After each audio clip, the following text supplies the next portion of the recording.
We're back. We're here. We're good. We're Gucci. Jesus Christ, it's warm in here. So yeah, no prizes for guessing what we're playing today.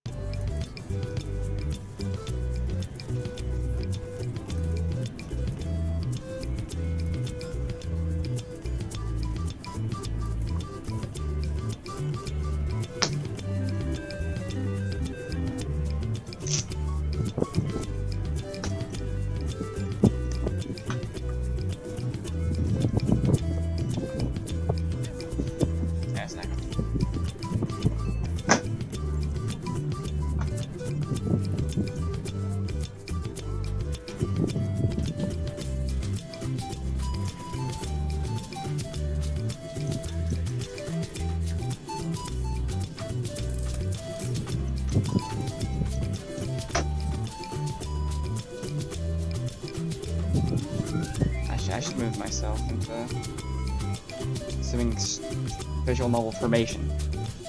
Small. Perfect. I have my Thanos cup. I think it's like half filled with water at this point. So yeah, I think there's a fucking heat wave heading the UK or something. Or, I'm not entirely sure. I don't remember where you live. But wherever it is, heat wave. Not mine. Yeah, I believe this is Amber and what's her face? Marina. Yeah, the versus Amber and Marina actually arriving at the convention. We arrive at the convention and lug our supplies in the main room, where all the booths are set up. Since Cassie's selling, she has a special badge that lets us cut past most of the lines. And, to my surprise, there were plenty of those. Apparently aliens are more popular than I thought. Yeah, because there are at least a few hundred people milling around the convention area. Marina is paying more attention to her phone, to the phone in her hands. I can't get a signal at all in here. I want to let Tez know that we're here. She holds her phone up high in case the frequency she's looking for is right over her head. There are numbers taped to the floor every few feet, marking each vendor's space. Cassie leads us to spot number 33, towards the wall near one of the exits. There's a plain folding table with a canopy provided, and not much else. This is us. Home, sweet home. Marina and I set the bags and boxes we're carrying onto the floor while Cassie starts to set up a few folding chairs. Booth budget is basically zero, which means it's just these and some decorations. Can you two sort out the goods? On it. Aside from the treats we made, there are also other baked goods like cookies and brownies. Plus there's a variety of homemade candy, which all looks a lot more appealing than the stuff at Sweet Tooth. Marina and I organize them all on the table, while Cassie clips the decorations she made onto the support poles. Once everything is said and done, it looks not that great, if I'm being honest. It's pretty clear that it was mostly a one-woman show. There's a charm to it, and it's not as if there's a very stiff competition here either. Most of the other booths selling foods, even the big ones, look a little plain and uninspired. Cassie checks and rechecks stuff for sale, rearranging the layout and talking under her breath. Put these here so they're up front. Cover up these guys who didn't turn out so well. She moves more of the cookies around so that the prettier ones are in front, and the few that have gotten crumbly around the edges are hidden. Okay, now these here, or here. There's a bowl of free samples that she slides, and she slides it from corner to corner, trying to find the perfect spot. I think about offering to help, but I decide against it. I'm pretty sure she just needs to, I'm pretty sure she just needs something to fuss over to distract herself. Even though Marina and I are just tagging along, I have to remind myself that this is a big deal for Cassie. Marina and I leave her to her last minute preparations while we lean against the wall behind us. Any luck with Tess? No, but I still can't get through. I might have to go outside to get reception. You should just tell her where we are and have her come find us. What if they don't get here for a while? You weren't planning to spend the whole time at Cassie's booth, were you? Don't know. I hadn't really thought about it. I figured I'd just follow you. Is there anything that you want to see while we're here? Not really. To me, this kind of hokey touristy stuff is the same no matter where you go. Stick something in a shiny enough package, and you can get people to buy anything. You really don't care, do you? Sure I do. That's why we're here. But I'm not gonna pretend I'm more excited for it than I am. More than anything, I wish that Marina would stop bringing it up. She and I both know there isn't any kind of She and I both know this isn't the kind of thing I enjoy, but I came anyway. Why isn't that enough for her? Every time I try to do something for her, it seems to go badly, or maybe it's just never enough. Marina checks her phone again, scowls, then sighs. Sorry, maybe I'm just stressed about Tess. I don't want her to think that I'm ignoring her on her birthday. I'm sure she'll know. Besides, won't her signal be just as bad as yours?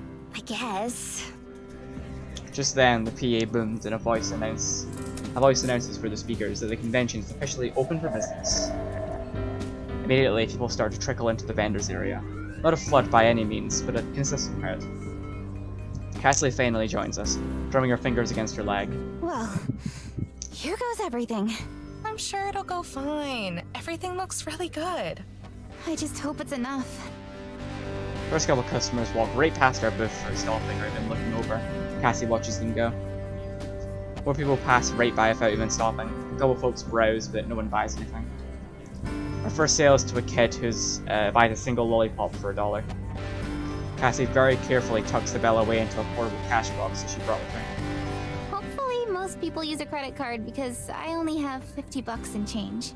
I'd loan you some of ours, but most of it's still in nugget form. She laughs. Hey, not that I'm trying to get rid of you, but you guys don't have to stick around. I don't want to keep you from having fun. Since Marina's listening, I keep myself from saying anything snarky. Mare, do you want to go try to find somewhere with better service? Sure. Marina just slightly enlarges. I don't want her to miss out on seeing Tess just because she's too stubborn to go alone. Marina can't text her friend because there's no signal here. So we'll go message her and then maybe walk around a bit. We'll come back though. Sure, I'll be here. Have fun. Marina and I leave the booth hand in hand. For once, she puts her phone away. Let's go out front. You'll probably have better luck there. We should look around some too. Fine by me. There's a steady stream of people filtering into the convention area now. Of course, it's hard to say if they'd be here even without it. Lots of them look lost or confused by the decorations. Occasionally, we pass by a small exhibits. Occasionally, we pass by small exhibits featuring photographs of real UFOs, or artist recreations of what aliens may look like. Some of the photos are of plain-looking people, along with their written testimonials about being abducted and taken aboard spaceships. In other words, a bunch of crap. Ooh, Amber, check this one out! She says that she got abducted and she fell in love with one of the aliens who captured her. And now he sends her letters from space. Isn't that romantic? Then again, I guess there's plenty of people who buy into this schmuck.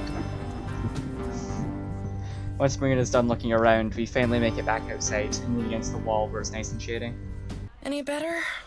Barely. I've only got one bar. I guess that's good enough.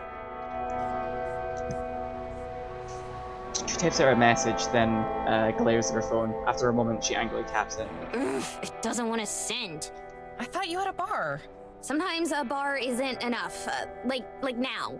If it's useless, then why is it there? Why not just make it 0 bars? Not now, Amber. I'm just asking. After a long moment, she finally sighs with relief. Okay, it finally went through. Now what? Now we wait for her to text me back. Wish we could wait inside. Miss Marina has her phone to keep her occupied while the time passes. I just watch the people going in and out of the casino, thinking about how I'd rather be somewhere else.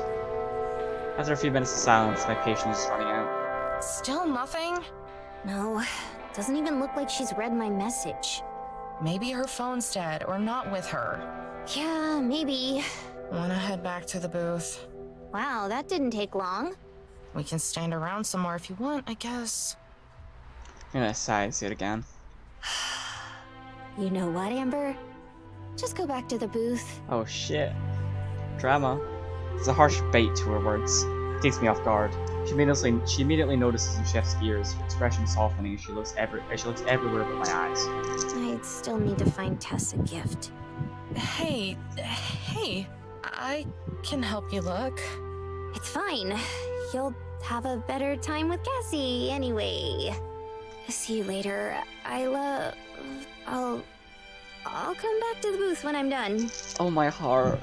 Come on, my heart.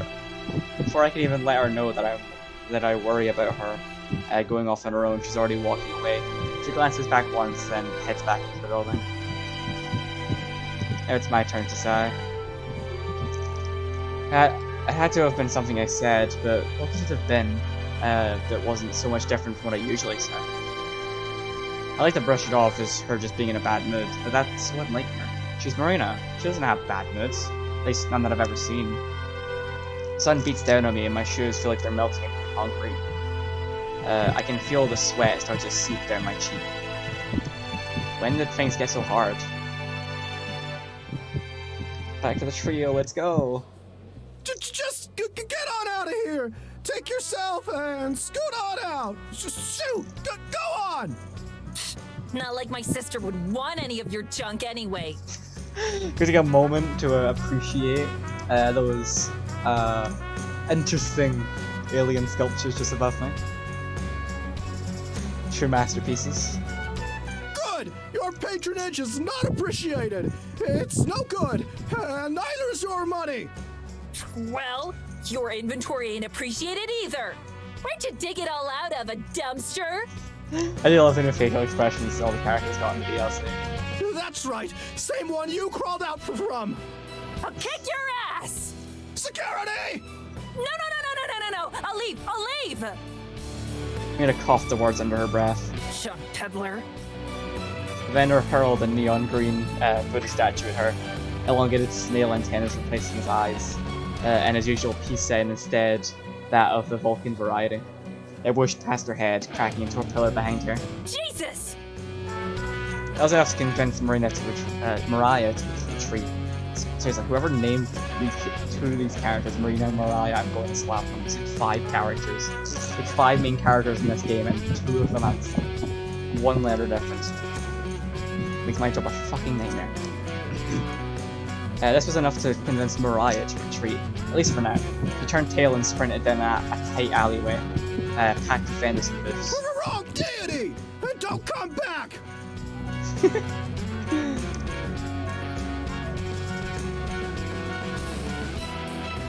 As Mariah was dodging in and out of congested crowds and shoving strollers out of her way, she considered, only for a moment, this was the karma Joe had tried warning her about. Of course, admitting that would be admitting that Flacker was right, and she wasn't above giving him the victory. There was one thing he'd been right about though, something that even Mariah, still stumbling around in the fog of her morning hangover, could see. The script was sad. Yeah, all kids get sad and pretty. Back to life and all that jazz. Gives little turds of soda and some Skittles and they'll bounce back just fine. But the way Mariah saw it, there were different types of sadness. Some that were different enough to transcend the 3-letter word that represented it. She had never figured out a word to describe the transcendence, and if there was one, it was far too long for her to care to learn it. But she had seen it in action before. She had seen it down by the river, where Joe would mope and stare at the water for hours before holding himself up in his room for days. She'd seen it belching out of steam out of steel chimneys on the horizon during the days she ditched school, enveloping the whole town in grey clouds and making the flat plains of Missouri feel like a snow globe. And she'd felt it when watching the neighbour's cable, the blue glow from the garage sale CRT lighting up her face as she cranked up the volume to drown out the noise of her old lady and whatever uncle she'd brought home that week for making. Whatever this was, that feeling that would poke at Mariah whenever she was forced to stare down the spout of an empty bottle, and that now seemed to be stabbing her sister. She hated it. It's like a virus spreading, cynical, now trying to sink its teeth into Tess. Trying. Mariah Pastorius. My god, they gave her a second name. Mariah Pastorius, the terror of the Southwest. Badass treasure hunter and the true winner of the race to find the Manor's gold. I'm not about to let this thing take a bite out of her sister, not yet. There's gotta be something around here. In a way, Tess's birthday felt like a deadline, but she could just find one thing to give her, something that could make the twerp smile. Well, she might be able to beat this thing off just for a little while longer. She could gander the rainbow of tarps on both sides of that. She could gander at the rainbow of tarps on both sides of her that trapped her in the aisle. Turns out the swap meet was only a quarter of the story, and she was being sandwiched between overly expensive food stalls and the new age soccer mums trying to sell their craft jewelry. There hadn't been a single good find all day. How could there be? A cheapskate Joe only gave her $20 to work with. If he was giving her his cut, she would have made better use of it. Past a popcorn vendor and nabbed a handful of kernel corn out of a little boy's bag. Her mouth wide open, she chewed. She pointed at every booth that looked like a waste of time. Trash, garbage, crap. Oh, hot garbage. Junk. The steak doesn't look that bad, but the rest of them are. None of these were good enough for her sister. Well, none of it was even very good. She swallowed as she made eye contact with a thin vendor that had a pencilly mustache, who was selling a rose-themed decor. Mariah stopped at his table. I've seen better hauls at estate sales after old-timers croak on the toilet. Mariah went on her way. She was just about ready to answer the call of the casino, really taking advantage of those complimentary drinks those chicks in the tight slacks were serving. It's what a high-rolling Vegas fat cat like her would deserve after all. But then she saw it. The only thing special enough to make her snap her head back and stop. A license plate, nailed to the top of a wooden display. Never particularly special to Mariah. She saw them on the road every day and often used them fraudulently depending on which country they were in, and if they had a warrant out for her. To Tess, these rectangular wonders were treasures. What would make this license plate special to Tess was the sunflower slapped in the middle of it, shedding through the black text like a sunbeam. It was perfect for her. Her flat eyes always got slightly less flat when you pass fields of them growing on the side of the road. Sunflower wallpapers, sunflower seats at gas stations. It was the only thing the kids seemed to identify with from the red, white, and blue. The only thing the kids seemed to identify with more than the red, white, and blue itself. The state in question, the faraway land of Kansas, a place so foreign to Mariah, that she often doubted the legitimacy of its existence. Now, Mariah wasn't an expert on the geographical makeup of the United States, or most things really. She had bonked her head on enough of Tess's wind chimes to know that which one she didn't own, and Kansas was one of several missing. Mariah marched over to the booth until she was close enough to smell the sticks of burning incense wafting from it. Hey. She called into the booth. It was bigger than the others, the tarp bleeding into the row behind it. The inside was an assortment of rugs and tapestries draped around the knickknacks on display. It was like a shop that had been standing on the same bazaar for generations. It would be there even longer. I said hey! What a wonderful kind of day! Standing up from behind a stack of boxes, a man with a vape pen dangling from his mouth coughed out a greeting to Mariah. Sorry for the delay in service, sister. Still unpacking some artifacts, it would seem. Mariah's nose wrinkled. She squinted into the man's retro sunglasses and couldn't make out anything past the frames. I freak. How much for the license plate? I'm selling a license plate? The man cranked his head from the booth and looked up. His curly hairs bobbed with a slight movement. Oh, guess I am. Mariah dug her $20, ready to cough it over and then get her change, but the vendor shooed it away. I'm afraid that's not how things roll here, sister. Who doesn't like cash? You some kind of commie? She folded her hands and pointed both her index fingers up. Read the signs from above. She looked up and did her best to sound out the words carved into the wooden sign in floppy bubble letters. Silent.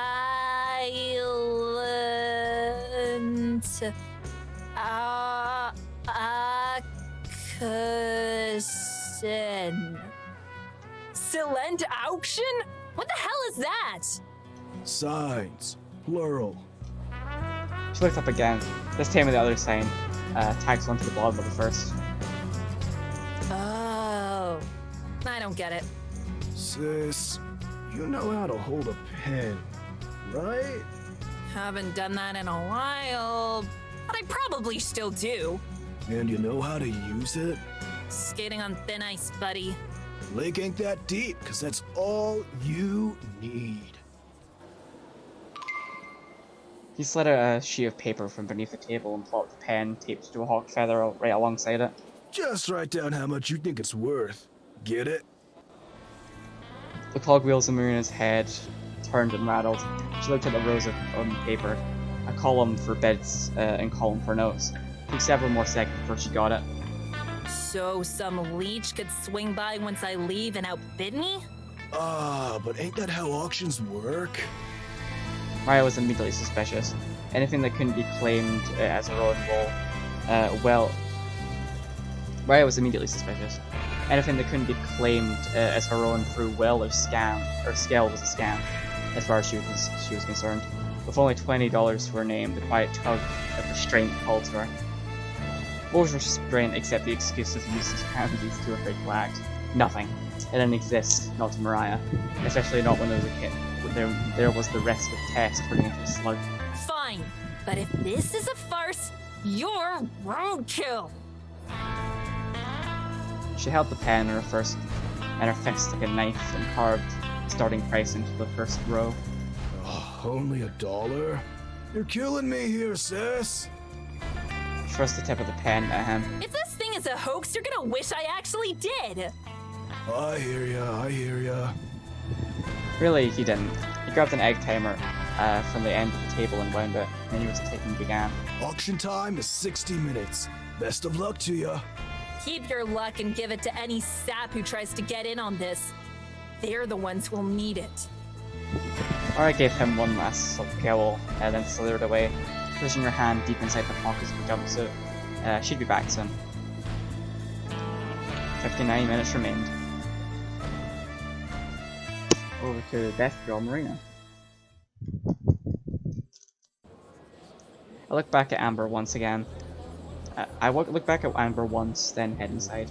She looks so confused and helpless out there all by herself. Of course she does. I just got angry and stormed off. It's mean, but there's a bigger part of me that's actually happy that she is. How gross is that? Well, at least now she can feel it too. What it's like to have no idea what the person you love is thinking. Maybe it's a little too harsh though. Yeah, whatever. Can't focus on nasty stuff right now. Gotta find some kind of gift for Tess. No matter what happens, this is her birthday, and we need to be here for her. How sad she's been lately. I need to find something that will perk her right up.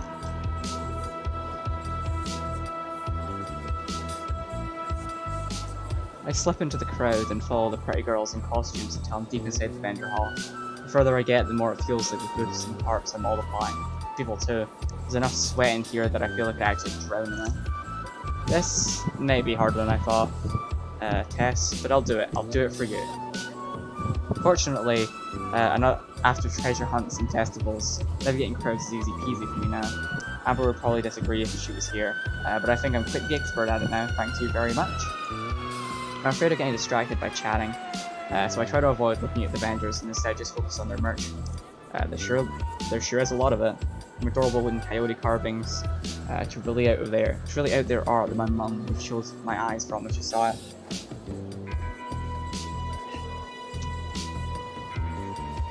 One other that screams Tess. There are toy vendors and stuff, but Tess isn't into stuff like that. No kid is a regular kid, but she's definitely more unique.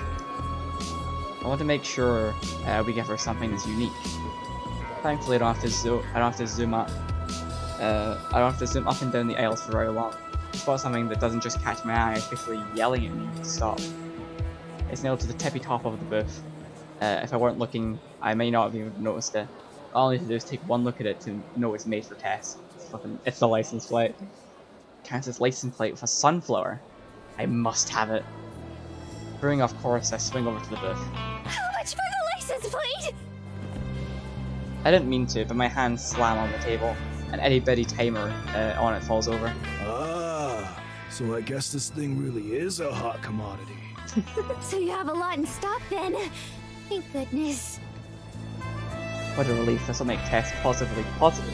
Afraid not, Bubbles. Read the sign. I look up at this plate again. The license plate, the license plate spells out JC Saves. From God? You're my second customer of the day, not the second coming. The other signs. Plural. This time I look at the wooden signs. I look at the wooden signs. Silent auction. Oh, I know those! My school did them for fundraisers. He put a finger to his lips and smells. Even under his thick, round sunglasses, I can tell it's a real smell. I whisper. I know those. This'll make it easy then. He unfolds a sheet of paper and smooths it out on the table. I stare down and look at the first row. Someone's already bid on it? Just a few minutes ago. Don't mean you can't, though. Wow, talk about good timing. It must be fate. I'll do it. $1 isn't a lot. I can outbid that no sweat. But, how will we tell who's who? There's no name on it, just their bid. Don't you worry your pretty little ponytail, or whatever it is. They used a black pen, so you'll just use a purple one.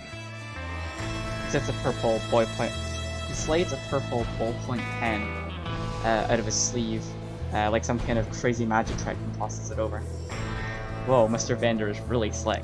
I get it. An extra silent auction. That's right. I put the tip of the pen to the paper and write down my bid. Free United States dollars. Sorry, whoever you are, but there's a sad little girl who needs this a lot more than you. Hey, all is fair in love and bidding wars. Battle ain't over yet, though. Says the timer right side up. There's a little under an hour left in the auction. When this thing rings, it's all over. I read the timer and give him a quick nod. Okie dokie. I'll make sure to check in before that. See you soon. Hard to smell too much as I walk away. Tess is gonna love this. I ain't too excited just yet though. It's still an auction after all. You never know what could happen in 50 minutes. Back to the trio. Calling Mariah. Hey, freak! What the hell is this? Mariah glared at the second roll on the paper. Shh. Mariah slapped his fingers away from his hushed lips. Give it a rest! I asked you a question! Don't know what to tell ya. Answer's right there on the page. Yeah, but there can actually be other weirdos on this rock who collect these things. They're scrap! One man's trash. Is another's pain in the ass. God, what a pain in the ass. It's just $3. Not hard to beat, right? Do I look like I fell off the money tree to you, pal? She brought herself to look at the new bid again. It was written in purple. What a stupid color. An ugly color, in fact. It was the worst color, Mariah decided. Her handwriting too, she wanted to spit on it. It was so nice and pretty and neat and disgusting. The kind of handwriting you'd only see from a teacher's pet, a real slouch.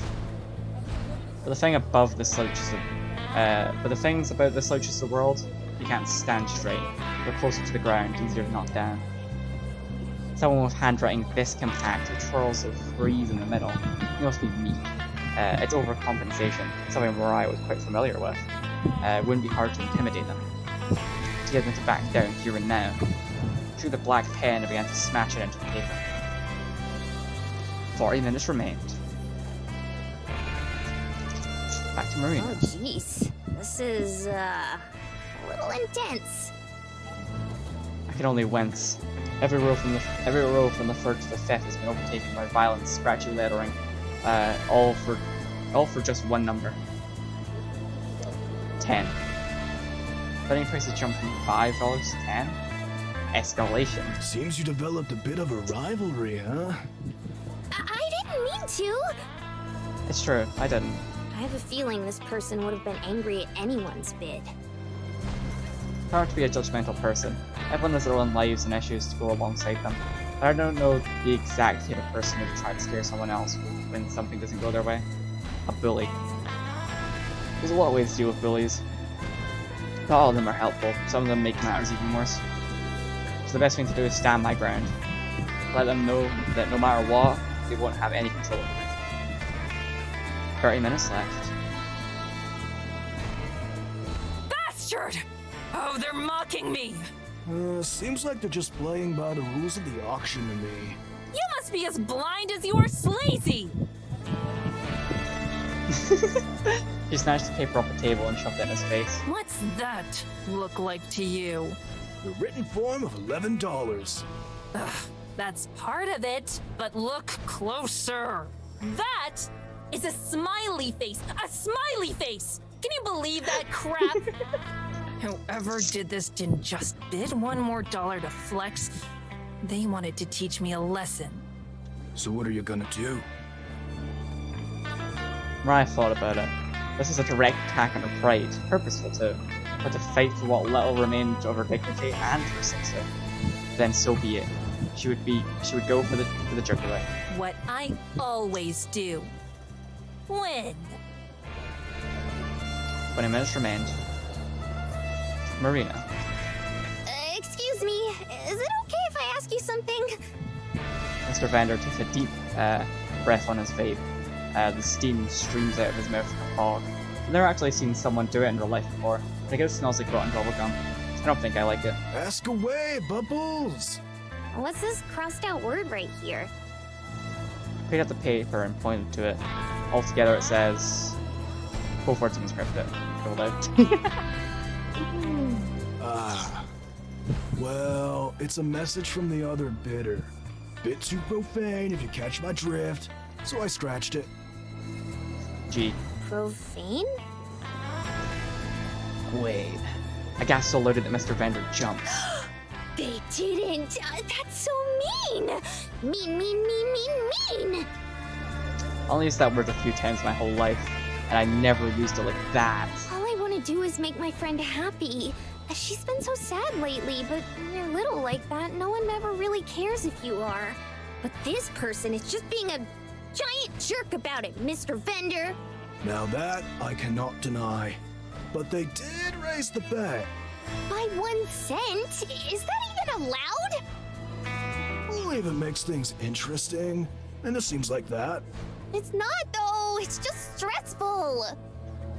We're not even betting that much money. So why is this person taking it so seriously? Unless they don't have a lot of money. I mean, they did start the bet at $1. It's not a lot. If they're a collector, they'd probably bet a much higher price and make sure no one else took it. Hold on. Crap. Let me check something.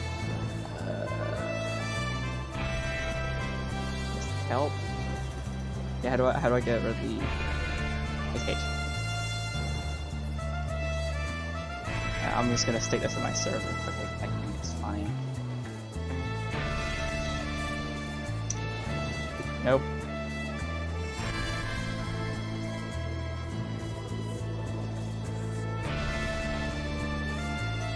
There we go. I think it's quite funny. But it's like they're almost scared to go over $20. If Amber were here, we'd probably try to end this by throwing down $100. It would be extreme, but we have the money for it. If I did, it'd probably just tell me it was irresponsible. It's so easy for her to nitpick me, but not herself. Actually, you know what? This isn't about Amber, it's about Tex. Grab the purple pen and smooth out the creases on the paper. Gonna keep going? Until the end. Finish writing my new bid and look at the timer. You're a big girl, Marina. You can handle this. You can get Tess or credit. You can show Amber you're more than capable. I'll be right back, Mr. Vendor.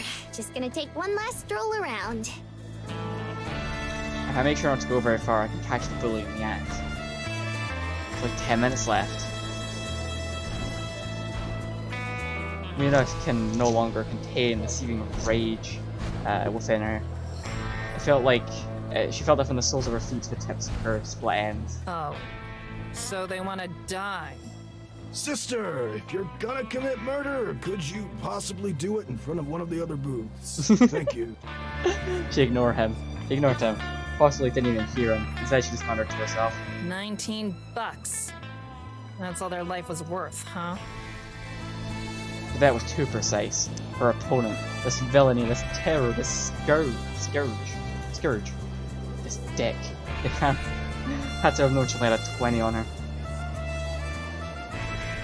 This new bet was a geometrically calculated criminal.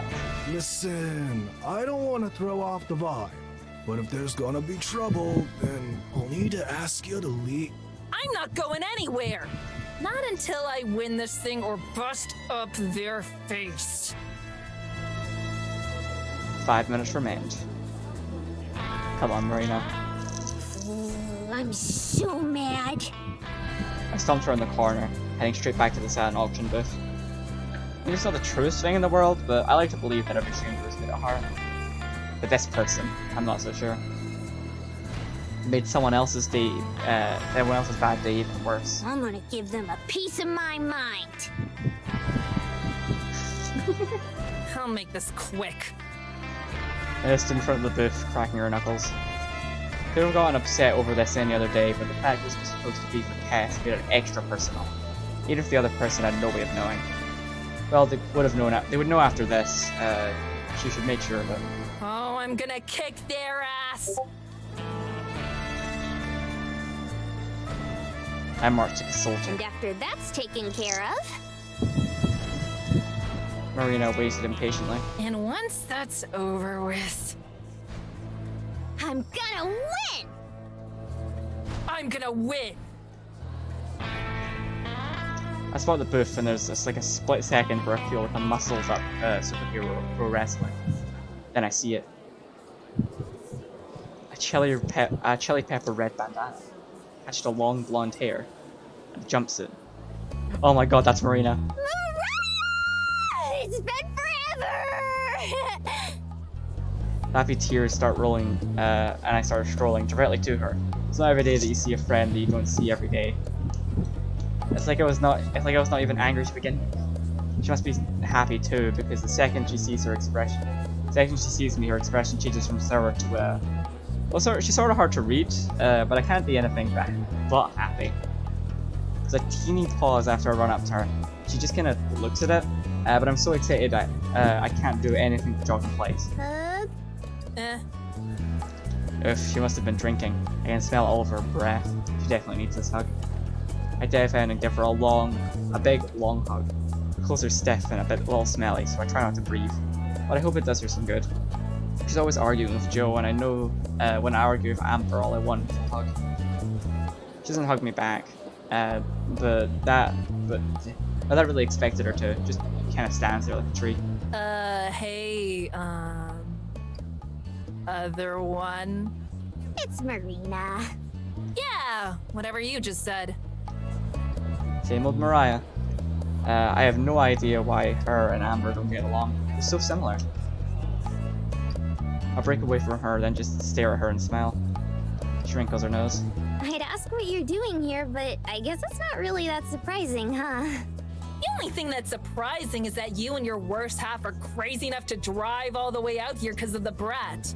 Oh no, anything for Tess. You guys could be in Timbuktu, and if it meant we could meet up, we'd make our motorhome float. Gross, but thanks, I guess. The kid'll appreciate it. Things have kinda been on the rocks lately.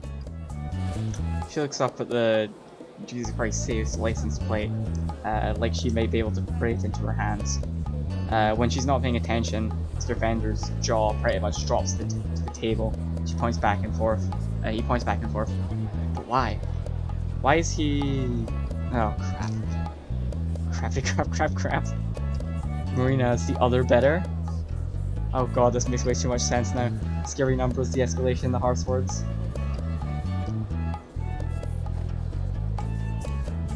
Another screenshot for the... Another screenshot for the server, I think it's quite funny. Oh, this makes way too much sense. Scary numbers, the escalation, the harsh words. Got a problem? What? No, of course not. Stop being so silly, Mariah. Well, I got a problem. Oh no. Does she know I was the other better? If she finds out, she'd totally kill me. She used my bones as toothbrush. We use my bones as toothpicks, my scrunchie for floss. Really? All I can do is smell. If I smell, she won't catch on, but Mariah's sharp, like a rusty nail. And she'll absolutely see right through me. Just like when we played poker. Sure do.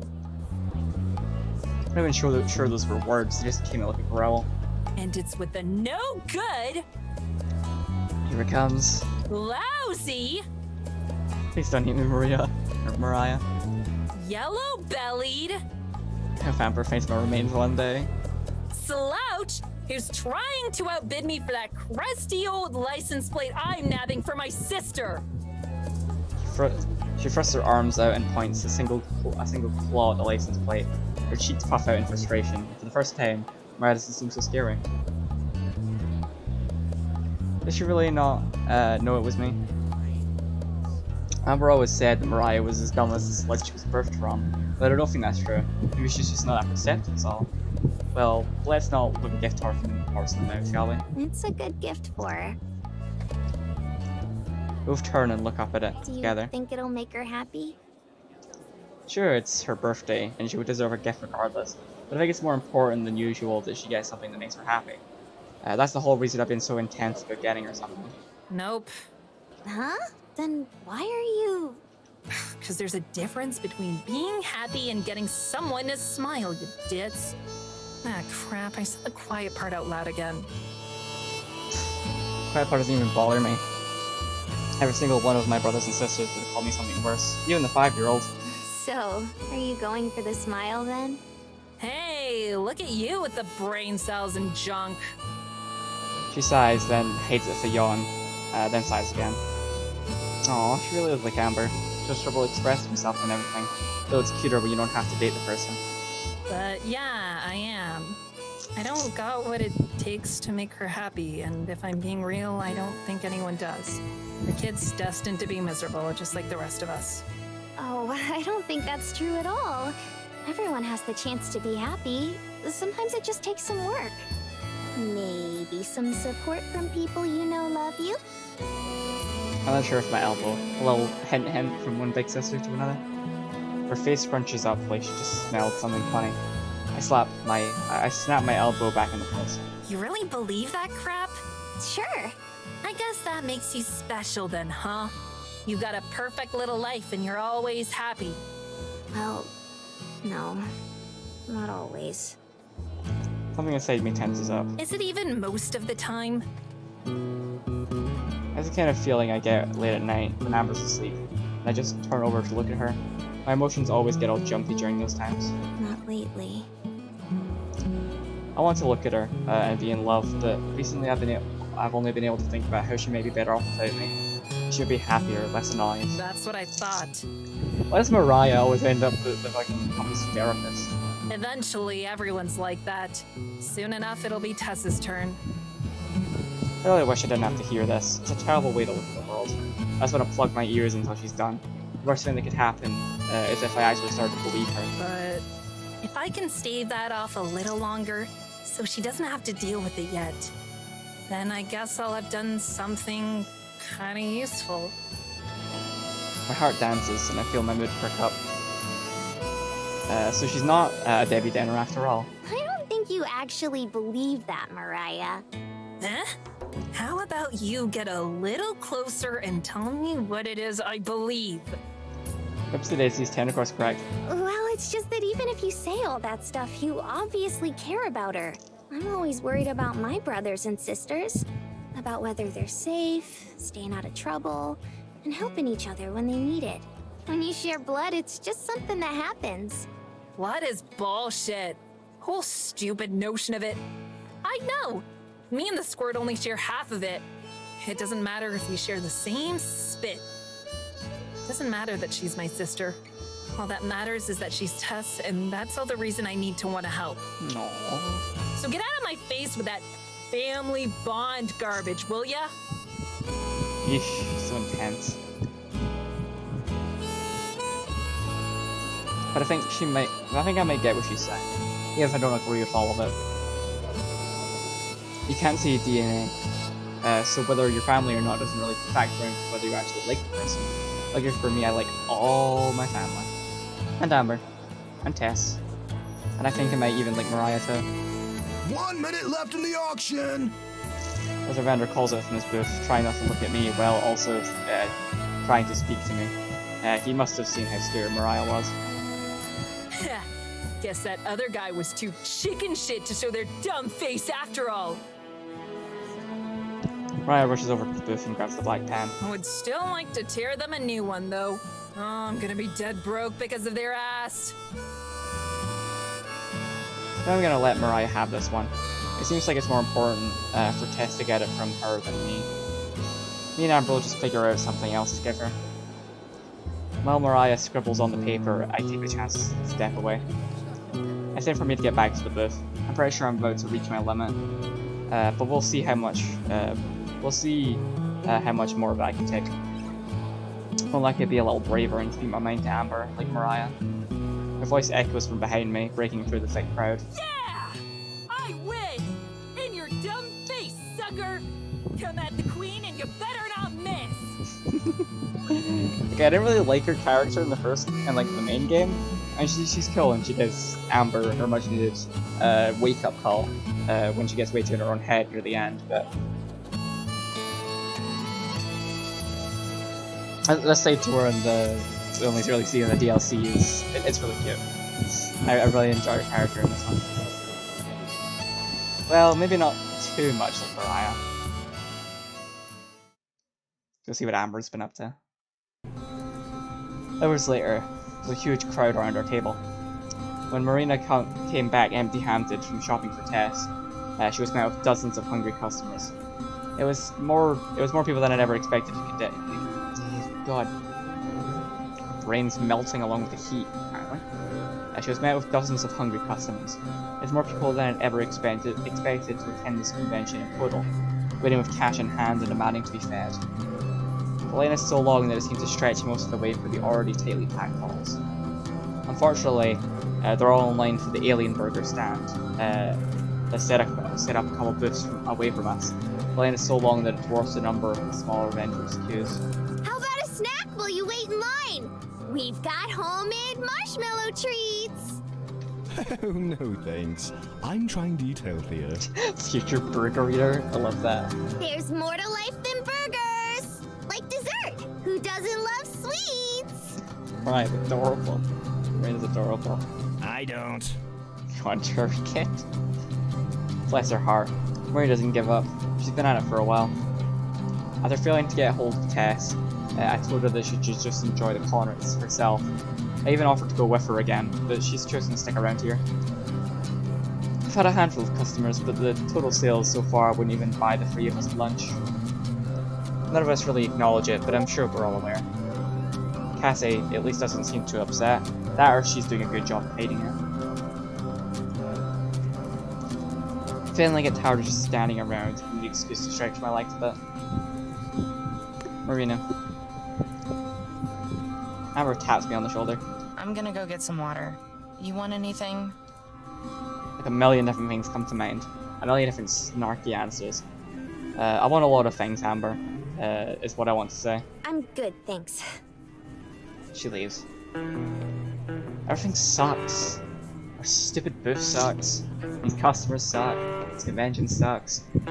Why? My brain screams at itself the thousandth time. Did you agree to this? As I answer, it's not like Amber will listen. Because I answer, It's like Amber will listen. I guess it's not like I could have known that Amber would remember the super hot girl that she ran into exactly one time in her life. And even less that she'd be the only person in the whole world who Amber actually liked. But of course, against all odds, that's what happened. Congratulations, Mia. You finally got your big Vegas jackpot.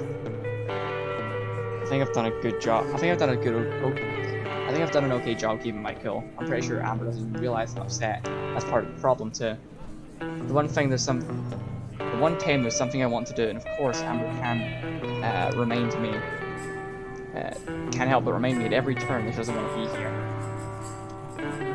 Hey, Oh no. Please don't try to talk to me. Not alone. I should have gone to Amber. I look back, hoping she's talking to a customer or something else. But no, she's staring straight at me. do you want to sit down? Chair's open. Oh, sure. Sitting down. Comfort. Sitting down. Comfort. Right, those things exist. There come up with a good reason to say no, even as I'm nodding and walking behind the booth. I sit down. I smooth my skirt. Crack my knuckles. I look at the floor. Look at my shoes. Look at everything except Cassie, because I know she's looking at me, and I don't want to make eye contact. So, thanks for all your help. Don't mention it. Literally, please don't. Those were legitimately the best marshmallow treats I've ever had, too. If I ever make them again, I'm going to use your trick. Thanks. That actually makes me pretty happy to hear. Not that I'm going to tell her that. Yours were pretty good too. I'm not lying, they were fine. Just weren't as good as mine, and they were both better than Amber's. Thanks. I've had a bit of practice. Not as much as you, though, it sounds like. You an only child? Nah, I've got a little brother back home. Just the one, though. He's 14. What's he like? He's a real shithead. I love him, though. Apparently, he's really good at football, so that's what he's focusing on. One of my brothers plays football too. Although between us all, I think we have like every major sport covered. You play any? Nope, I'm not really Good at stuff? athletic, I guess. Yeah, me neither. So, what is your thing, then? Huh? What thing? Like, what are you into? Not sports, apparently. Oh, I like traveling and camping. Outdoorsy stuff. That's how you and Amber ended up together, then? Yeah, something like that. It bothers me, but the answer that I gave doesn't really feel right. I don't really love those things, do I? They're fun, sure, but they're still Amber's hobbies. I'm just along for the ride. When I think that, I get a funny feeling in my stomach, like a pit just opened up and I'm falling inside of it. This is pretty much the worst place in the world to have a panic attack, so I distract myself with the first thing that comes to mind. What about you? I have no idea what it's like living in a city where stuff like happens. It's not all it's cracked up to be out here, that's for sure. I moved out here a couple years ago because I thought the same thing, but turns out that the idea of living in Las Vegas is way different than the real thing. I think that goes for, like, everything. Especially the beach. The idea of going to the beach is fun, but I went to the beach the other day and I'm still, every time I put those shoes on, I can feel the sand. I've knocked them like 5 times. I saw fucking sand in my shoes. Where'd you move from? Cassie smirks. New Mexico. Albuquerque, specifically. Ugh, so you can relate then. Totally. I didn't really have anything going for me here, but I didn't have anything going for me there either. So I figured, what the hell? I may as well make a change and do something with my life. So you came out here? Yeah, dumb, right? Nothing really changed, though. Guess I brought my problems with me. I don't think that's dumb. I'm here for practically the same reason. Just took the first chance to get the heck out of where I was. And that was Amber? I want to say no. I just happened to meet Amber along the way, but Pretty much. I didn't get very far. If my dad had come to get me or something, then I'd probably still be there right now. Seems like you two take good care of each other. Me and my dad? No, you and Amber. Duh, of course you meant Amber, you dummy. Oh, yeah, I guess so. Whenever we're here, I'm sure she'd say something about how she's the one who takes care of me. Which, I mean, isn't entirely wrong, but it's not entirely the truth either. But if Amber was here, I'm sure she wouldn't understand why. So, where are you two heading after you leave Vegas? This girl never stops talking, does she? The moment I feel annoyed by that, I feel bad too. She's just trying to be friendly. It's not her fault that things are weird with me and Amber. And besides, maybe they're not. Maybe it's just in my head and I'm the weird one. I should be happy that Amber made a friend for once. It doesn't change how I feel though. I get so wrapped up in thinking that I almost forget to respond. Oh, I'm not sure yet. We don't ever really plan anything. We just sort of figure it out as we go along. Anywhere that you really want to see someday? A couple of places, I guess. Like New York and those big cities. I've never been to the other side of the country. Ooh, or San Francisco, just because it always looks so nice in movies. Or maybe Portland. Jesus Christ, I don't know if you guys can hear that when I talk. But that's I hear what's different than crawling in my skin, or whatever that song's called. I'm gonna look it up, hold on. Yeah, what's that song called? It's apparently Crawling by Linkin Park. I don't know, just not saying anything I thought I could listen to. Anyway, I guess it was a Gabby's dad fun fact. What's in Portland? It just looks pretty. Can't argue with you there. I sit back down and I check my phone. This has something to do with my hands. No new messages, I just keep hoping Tess will text me back. Does it say something about me that the person I text most is an 11-year-old? Maybe, but I don't want to know what. I've always wanted to see New York too. I feel like that's what real cities are supposed to be like. Skyscrapers and subways and millions of people. Right? Honestly, that's what I thought Las Vegas would be like. Disappointed with the reality? Only a little. Well, that makes two of us again. Why not ask Amber to go check out one of those places? If you two don't ever have a destination in mind. Maybe. She sure does bring up Amber a lot. Speaking of, I wonder where she is. The vending machine isn't that far away. Who knows? I don't mean to be snappy with her, but it comes out that way. I hope that maybe my tone went unnoticed, but I can tell by the way Cassie raises her eyebrows that it didn't. Nice going, Marina. You're on a roll today. Still, seconds after her saying her name, Amber appears from around a different corner than the one she went down. Why does that make me so nervous? Amber's perspective. Marina and Cassie are both right there where I left them, as are every single item we have for sale. No surprises there. Shift my way through some shambling burger customers and slide back behind our booth. You get lost on the way? Actually, yeah. Couldn't find the vending machine, so I let myself get ripped off and bought one of these. Held out a bottle for them to see. It's a souvenir plastic bottle with the convention's logo covering most of it. Filled with the finest tap water from a water fountain. Take a sip and try to ignore the plasticky aftertaste. Did I miss anything? Not at all. Mare didn't talk your ear off, did she? Put my hand on Marina's shoulder, but she shrugs it off with a cold look. Nope. I think I might have talked hers off, though. Wow, I'm shocked. I would have figured you got her whole life story while I was gone.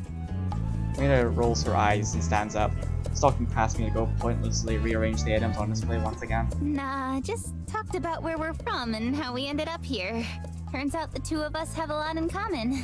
Seriously? Yeah, we've both got the same kind of wanderlust, I think. Only difference is I never got to burn mine off on an epic road trip with my girlfriend.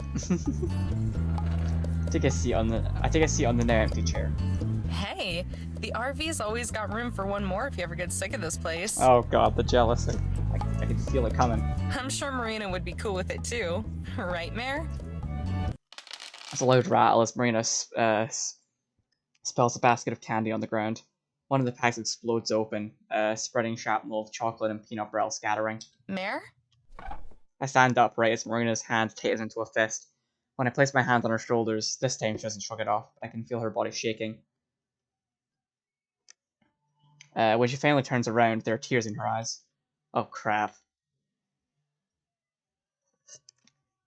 So, Cut away do from you that? feel anything?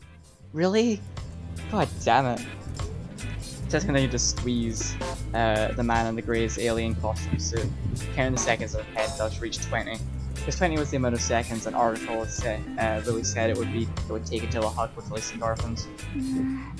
I did for a couple seconds, but it's gone now. Oh, poor baby. She backed away, her arms leaving an imprint in the chubby suit. Tess looked up at the alien's lifeless black eyes and bowed. Sorry, mister. Joe and Tess wander off. The next child in line tackled the alien with a sprinting hug, weighing the immobile suit to the ground. Children swarm him as the line devolves, chaos reigns. It's all good, kiddo. At least you felt something, right? Feelings are fleeting. But memories last a lifetime. With a click of his tongue and a finger gun for good measure, he hands her back her disposable camera. Tess stared at her reflection on the polished floor. Joe patted her head, and each time it landed, she felt like a nail being hammered back into place. If I'm not mistaken, we each have 4 or so tickets left. How's my math? Pretty good. We have 8 altogether. Jeez, $40 really doesn't take you far here, huh? I thought the carnies back home were bad. We're all just marks waiting to be worked, brother. Joe scanned the halls, searching for anything other than carnival games. Joe scanned the hall, searching for anything other than another carnival game. Tess was too good at this, and after a few minutes of holding her giant stuffed prizes, her arms would get tired. Each and every time she would hand them off to people she thought needed them more. Toddlers, fighting couples, and those weirdos with costumes. Nothing impressed her. It was as if she saw the whole world in muted monochrome. And she was at least 10 years too early for that. Kids should be able to look around and view everything with hopeful vibrancy, like it's all being seen for the first time. It was a precious point of view that had been taken away from Joe too early. Tess had a birthright to it, just as much as any other kid. Yet it was something she was beginning to feel had been taken away from her too, and that maybe he had something to do with it. Maybe all the treasure hunts and scrambling and general insanity he had sapped the poor kid's spurs before it could even really take off. Mariah couldn't be held responsible for it. She could barely be held responsible for herself. So whenever Joe looked down and saw Tess's quiet, pale face staring into the distance, into a Missouri summer that neither he nor Mariah could bear to let her, into a Missouri summer that he nor Mariah could bear to let her experience. He felt the burden way heavier and heavier, and it was his burden. As they wrapped her in the corner, Joe locked into the biggest thing in sight. Bouncy Castle. It was a saucer-shaped spectacle, chrome silver with a green bulb at the very top. Every few moments was an unmistakable jumping rhythm. The shell silhouette would leap up before being pulled back down. Hey, how about that bouncy UFO over there? Tess took one look at the UFO, then stepped 2 steps so she could hide behind Joe. Let's not. And why not? Sign says it costs 8 tickets. Only one of us could go in. She glanced over at it. He had tumbled out the entrance with a somersault, stood up and shook it off, then dove back in. It should be you. Call it a hunch, but somehow I get the feeling they wouldn't be very accommodating to a 6'3", 200-pound man. But tell you what, you can have my leftover tickets and spend some time in there yourself. Her shoulders stiffened. She wished she were one of those desert tortoises she saw sometimes. At least they could hide in their shells. Do I have to, Joey? He floated his hand behind her back and ushered her along. Yeah, sure. When's the last time you played with kids your own age? Never. It'll do you some good then. Come on. He guided her to the entrance of the UFO and handed her his 4 tickets. She limply held up the 8 tickets. A poor teenager with the word staff written on his shirt and tape snatched them from her before he could take a single breath. He tossed them into the trash can next to his folding chair. No shoes or outside toys. The teen pointed at the Corval latched onto his back. Tess looked to Joey with pleading eyes, hoping that if she looked uncomfortable enough, he would change his mind. I'll keep watch. You don't have to worry about anyone stealing it. It seems all but inevitable now. Tess bent down and unlaced her hiking boots. She sat them side by side, aligning them with the Velcro strapped sneakers that had been tossed aside. Next up was the corbel. She slid it from her sheath. The whole thing was about as tall as her. She killed it in both arms, then laid it on top of a row of shoes, its weight flattening all of them at the toes. This looks like Corbel. Hold on, I'm gonna look this up. Where's boots when I need them? They always seem to be.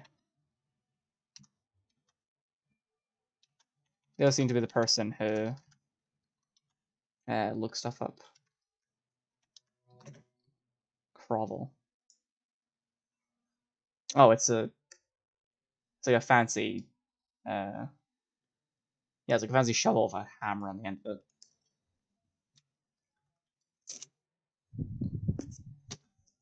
Tess stood up in front of the inflatable horror looming over her. Piercing shrieks rang out like the screams of the damned crawling through the earth's crust. What were they doing to each other in there? What would they do to her? Come on, kid, there's a line. The teen shoved her into the entrance, curtain swallowing her entire body. In her last act of despair, she reached out her hand towards the light. Joey! Joe swelled with pride as he watched Tess get whisked away to adventure. What a little trooper. Outside the bouncy castle, Tess rolled like a tumbleweed blown off the street. Screams were from before were all around her now. Boys and girls leapt and bounced, some high enough to touch the bulb at the top, maybe even higher enough to touch the top of the stratosphere. The balls tended to everything in a swampish green. In a far off corner, there was a boy jumping alone. He had been jumping for so long his face had turned purple, swelling to the point he looked like a selfish squirrel. When he saw Tess, he grinned. The gaps in his teeth looked like tiny black holes. He had never stopped bouncing. Tess made the jiggly, unbalanced journey to her feet. As soon as she stopped, a girl swooped in next to her and screamed in her ear. Pitch was high enough to induce tinnitus. If Tess's eardrums had been made of glass, they would have shattered. Tess fell back down to her knees. Her heart throbbed. The girl looked over her, giggling. Tess loosely raised a finger in protest. The girl ignored her, bouncing away with her pigtails blowing behind her. Oh, okay. Sorry. Baby. Gradually, Tess's hearing faded back to her, a buzz now ringing in the depths of her ears. All she could do to keep herself from dwelling on it was focus on the electric column of the air being pumped into the UFO. Close and close enough she could sit. It sounded like chanting. Tess trembled to her feet, her head swinging back and forth to make sure she wasn't stuck up on again. The place stunk of sweat and socks, a pungent smell that didn't so much attack you, but seep into you, just as seeping into the rubber walls. She tried to put on a brave face, tried to be courageous. Joe had told her to play with kids her own age. If it had been her sister, she would have already pieced out. But this was Joey. He actually cared. He wanted her to be okay. And if that's what being okay meant, then she needed to try. Because if she didn't, maybe he wouldn't be okay. It's probably already the reason why Marina hadn't texted her once the entire time, because they finally realized the test was a freak. A freckled ginger boy bounced past her. She raised her hand. Excuse. Tilly come past her. Another girl. This one had a tight ponytail and a sweatshirt with a horse on it. She was doing cartwheels. Pardon. Ignored. Across the castle, a tank of a boy stomped over. With every step he took, one of the children sprawled out on the floor. Would be launched several inches into the air. It was as if the rules of gravity bent themselves to this chilled swim. He stopped in front of Tess. His breathing was heavy and fierce. Like a our boy in the winter tundra. He glared at her. He scrunched up his eyes, looking like they might sink into his wrinkled nose. The longer he stared, the smaller Tess felt. The smaller Tess felt, the larger he looked. This wasn't a time to feel small, this was a time to feel brave. She sent her hand, poised for the heartiest handshake her thin fingers would be able to squeeze out. Ray? His gaze shifted down to her hand, then shifted back to her. His mouth opened like a drawbridge to a castle. He unleashed a mighty roar from the depths of his chest. It wasn't enough to send Tess flying back, but the pizza breath might have. I am King Jeremy! Duel me! King Jeremy stomped both feet and took his battle stance. Same one he'd seen in the sumo wrestling view on TV. It wouldn't be Tess who took up the challenge. A boy with fire frame. God, he isn't keep melting my head. They wouldn't be Tess who took up the challenge. A boy with wire-framed glasses stepped forward. No, I am Liberty Man, and I will defeat you with my Holy Grail powers. You're cheating! Liberty Man doesn't have Holy Grail powers! Nuh-uh, cause I'm also a knight. Another boy shouted. I wanted to be a knight. And another. Ninja. And another. Pirate. And another. Astronaut. From there, it descended into a debate of professions ranging from mundane to magical. Tess could only watch in stunted horror as the battle lines were drawn around her, so finally, safety had been taken and she was left in the middle. So, what are you? She looks like a hobo. Wait, no. But it was too late. It was like a plague. Every child picked up on it. The very essence of hobo had been carved into the bouncy castle lore. I want to be a hobo. Yes. Please, don't. She's already the hobo. I'm not a hobo. I'm not.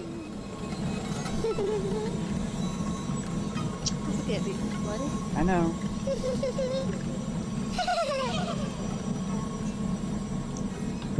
My mother, everybody. It occurred to Tess just how hot the inside of the bouncy castle was. The air was stale and covered over her like a humid day at the river. Her breathing was short, shallow, and impossible to control. Her chest heaved in and out, taking in oxygen by the shovelful. I knight you as Sir Hobo! No longer children, the shadows circled around her, the murdering of hobo forming into an amorphous suggestion of the crowd. An amorphous suggestion of the blood. Even though they weren't saying hobo, they were saying hobo. Why was she a hobo? Did she smell? Or maybe they just didn't like her. Was this rejection? If it was, would they push her? Scream in her ear? Scream in her other ear? Yell at her? Would Sis yell at her later because of this? Would that make her sad? Would that cause Joy to not be okay? Would Marina stop talking to her altogether? Would it be all her fault? Would it? It would. It would have to be. And then she would lay awake at night when it was dark, when bad things happened, when bad thoughts happened. Would her life always be that? Just one big bad thought? Hobo!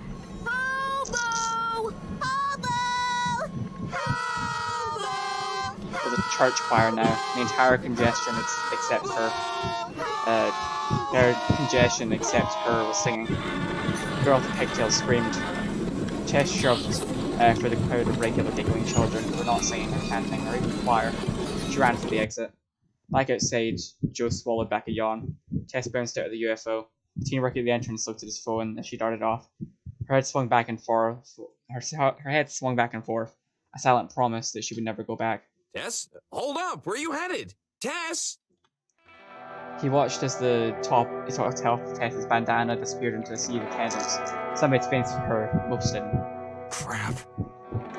He rushed over to grab Tess's belongings. Wait, you can't just leave your things here! Tess! He sprinted out of the play area. Her shoes and grovel. Oh, it's a crowbar shovel. Grovel. Swinging from his hands. Tess! Where are you? Just say something so I know you're okay! A flood of worst-case scenarios spiraled through his thoughts. Running away? Kidnapped? Hurt? The usual suspects. There's one image that haunts him, and despite him never having witnessed it, it carved itself into his memories for years. It remained there for his entire life. This vivid painting, where the water flowed, toad croaked, and brush dripped the humidity of summer. It was a small body that floated down the stream, face down, bobbing with the current. Except now, The body had platinum hair, a red bandana that was sopping wet. They were pale and still. He tried to push it out of his mind. Thinking about it made it harder to run, harder to breathe, but it wouldn't go away. Not really. A burden to bear. Finally, there was some respite. Assurance that it was okay. The test was okay. Apart from the activities, where the crowd had fanned and decorations for Sparks, Tess sat against the wall. There was one drinking fountain on the wall, that she sat directly under it, curled into a ball with her knees drawn to her chest. She rocked back and forth, her bandana shadowing her face. Jo breathed a sigh of relief. On the off chance there was something up there looking out for her. On the off chance there was someone up there looking out for her, he had looked up and tipped his bandana. He strolled up to Tess and shot her a smile. How's it going, kiddo? No response. I think you forgot these. He leaned her grovel against the wall. His adrenaline told him to just drop the shoes, but he made sure to put them gently at her feet instead. Her shoulders huffed twice. She looked up at him. Two tears slipped from the corners of her eyes. Otherwise, there was no sore eyes or a puffy face. Jo dropped to his knees. Hey, is everything okay? She shook her head. Once left, once right. I don't know if I'm happy or not. His mouth hung open as he tried to formulate a response. The truth was as obvious as two tears sliding down her cheek. No happy person would ask that question. Do you feel unhappy? She nodded. I think so. Jo frowned and looked away, but guilt made it too hard to look at her. Tess wiped away her tears and sniffed up everything else. Are you afraid to cry? Not really. I just don't feel like doing it now. So you feel better? No. Just don't feel like crying now. Ah. Other kids cry a lot. They scream too. I don't know how they do it so much. It seems hard She brought her knees further into her chest. and scary. Emotions are pretty scary. Yes. I want them to go away. You feel them a lot, huh? Yes and no. Sometimes I feel a little. Sometimes I feel a lot. It feels like... Tess ruffled her bandana and tried to think of the words. Words were hard. Finding words for herself was harder. It feels like...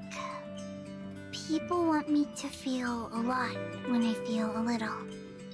Or want me to feel a little when I feel a lot. Did you feel a lot back there? Jo motioned down the hall where the bouncy castle was, while the hectic things were. Too much. Like, I shouldn't be there. And they made me not want to be there. It's always like this when I try to play. Jo tilted his head. I didn't know that.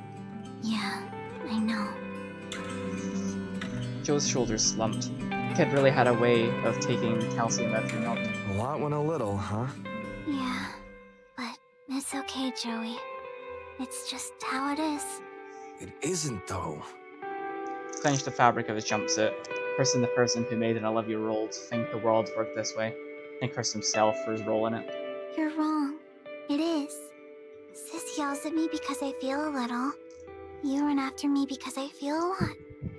It's okay. It's what I do. And it's what grown-ups do. A single dimple formed on Tess's cheek. Except Marina. I like her. She's nice and talks to me about fun things.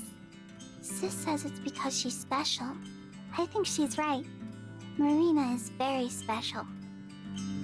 Jo decided he'd swap Marina over the head later for that one. Jo decided he'd swap Mariah over the head for that one later. But I think I scared her away. Too freaky.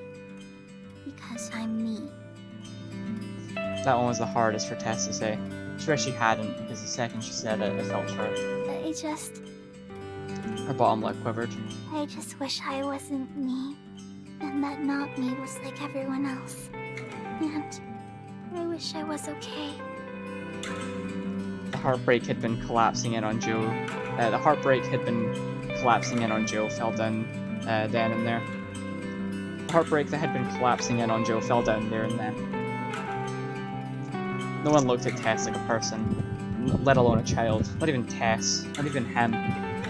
She was just an enigma, an icy set piece that exists to make everything else feel whole, but not herself. He'd enabled that, the narrative that small people only felt the simple things. It had all come full circle. Joe clutched the plastic dog tag strung around his neck. Either for inspiration or determination, a small fire sparked inside of him.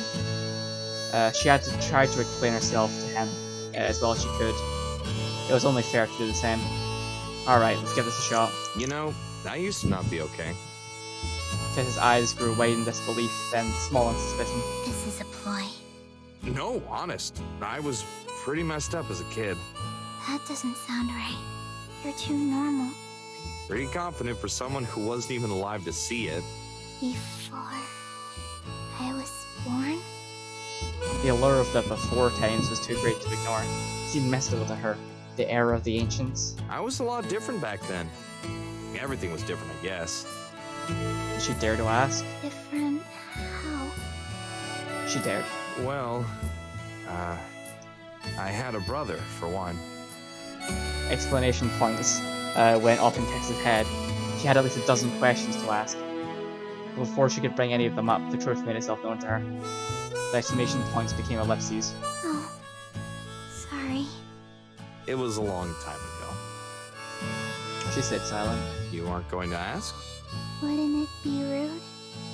Joe shrugged. His name was Benjamin, but I just called him Benji. Yeesh, my mom would always throw a fit when she heard me call him that. Benjamin is a perfectly lovely name, and all that jazz. It's biblical. Most things are, kid. Tess recalled the handful of times she'd been dragged to Sunday school. Her blood ran cold with Old Testament fear. Her voice went quiet. Was it a plague? No, nothing like that. He drowned. Tess shifted around to find a more comfortable position, but remained thoroughly uncomfortable. It wasn't scary, just sad. Joey sounded sad when he said it. I was younger than you when it all went down, and he was even younger than that, so he... Losing track, Joe scratched his head. Half of him felt like he travelled back in time to that sweltering day, where stepping outside felt like stepping out of the shower. The other half of him felt like it didn't exist. Yeah, couldn't swim. I told him I would teach him how, but there was an auto show at the pharmacy. The Pops shop was sponsoring. You've met my Pops, right? Very big. Very scary. Nah, he just doesn't talk much. Kinda like you. I wish he did, though. Why are you trying to delay this? He thought. Saying it changes nothing. Anyway, I said that he should go to the river and that I'd catch up. They found him a few days later. But saying out loud changed everything. Tess thought about how many times she had swam in that river, and how she might never want to again. Thought about how Joey looked like a new Joey. Tess reached over to touch his leg, not knowing anything else to do except placing her hand on it. Are you okay now? Oh, usually. It comes and goes. Comes when I worry about folks, goes when I know they're okay. But back then, well, I guess no one would be okay after that. And I wasn't. Did you feel a lot? He stared down at her and grinned, but Tess knew it was just for pretend. Too much. Too sad, too guilty, too angry. Mom was hysterical through all of it, and I can't really blame her. Pops never talked about it throughout most of Benji's things within a week. Can't really blame him either. A lot and a little. Yep, and I must be their kid, because I got both of those things. Joey toyed with the dog tag, twirling his fingers through the chain. It weighed more than the plastic it was supporting. Some days I skipped school and would just sunbathe on the riverbank. Looking back, that was probably weird, but being so close to where it had happened made it feel like it hadn't. But then, when I would go out, everything was just a reminder. People would look at me and I'd get heated. They'd whisper and I'd lash out. I thought maybe they were talking about how it was my fault, or maybe they just felt bad. Didn't matter. Both scenarios really ticked me off. You sound paranoid, like Sis. Probably was. It was pretty lonely. Picking fights with people doesn't make you a lot of friends, Mariah being the exception. Let's consider this. Imagining Joey sitting as he is now, except now in the middle of a wheat field. A plane soared far above him in the distance. I hope you're not lonely anymore. Of course not. I got you, don't I? And sis. Especially your sister. And remind me to wash my mouth out with soap later for saying that.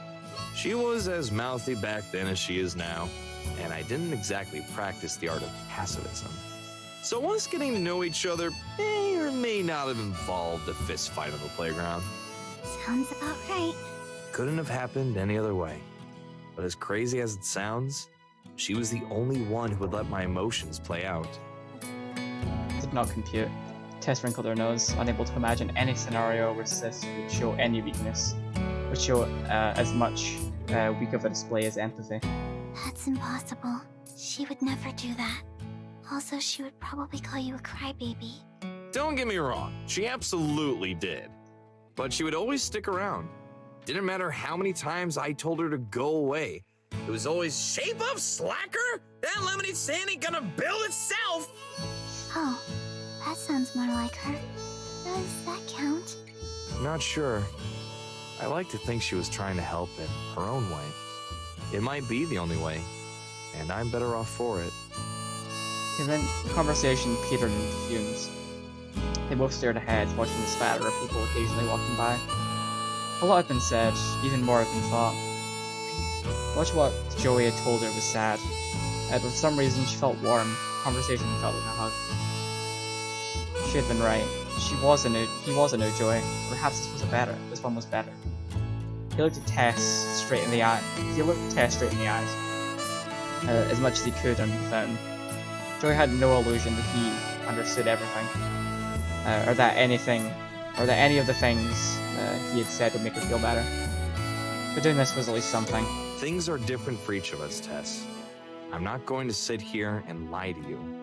It's not always going to be okay. You won't always be okay.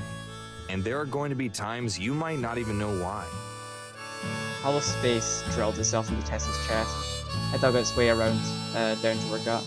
But I'll be here, even if you never feel okay ever again. Oh god, my heart. Jesus Christ, game, chill. However, the thing about hollow space is there's always room for them to be filled. That said, not feeling okay sucks though. So let's try to boost your chances. He filled the dog tag over his head. First, Tess wasn't sure what to do. She watched the tag sway from the chain as he held it out. Cautiously, she opened her palm and reached out. Dropped it into her hand, with the chain rattling behind it. Tess squinted and read the faded name carved into it. But this is... A good luck charm. Might not seem like a real dog tag, but the engraver who gave it to my brother said it works twice as well. A lump formed in Tess's chest. It staked its way up to her throat, and she could feel it clenching. I'm not a very lucky guy though, so try to give it back once you don't need anymore, okay?